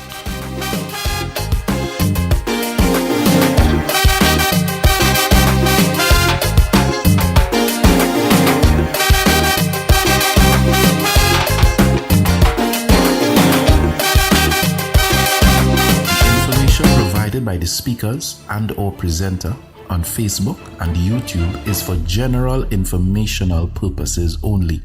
All information is provided in good faith. However, Constructive Talk makes no representation or warranty of any kind, express or implied, regarding the accuracy, adequacy, validity, reliability, availability, or completeness of this information.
Don't fall for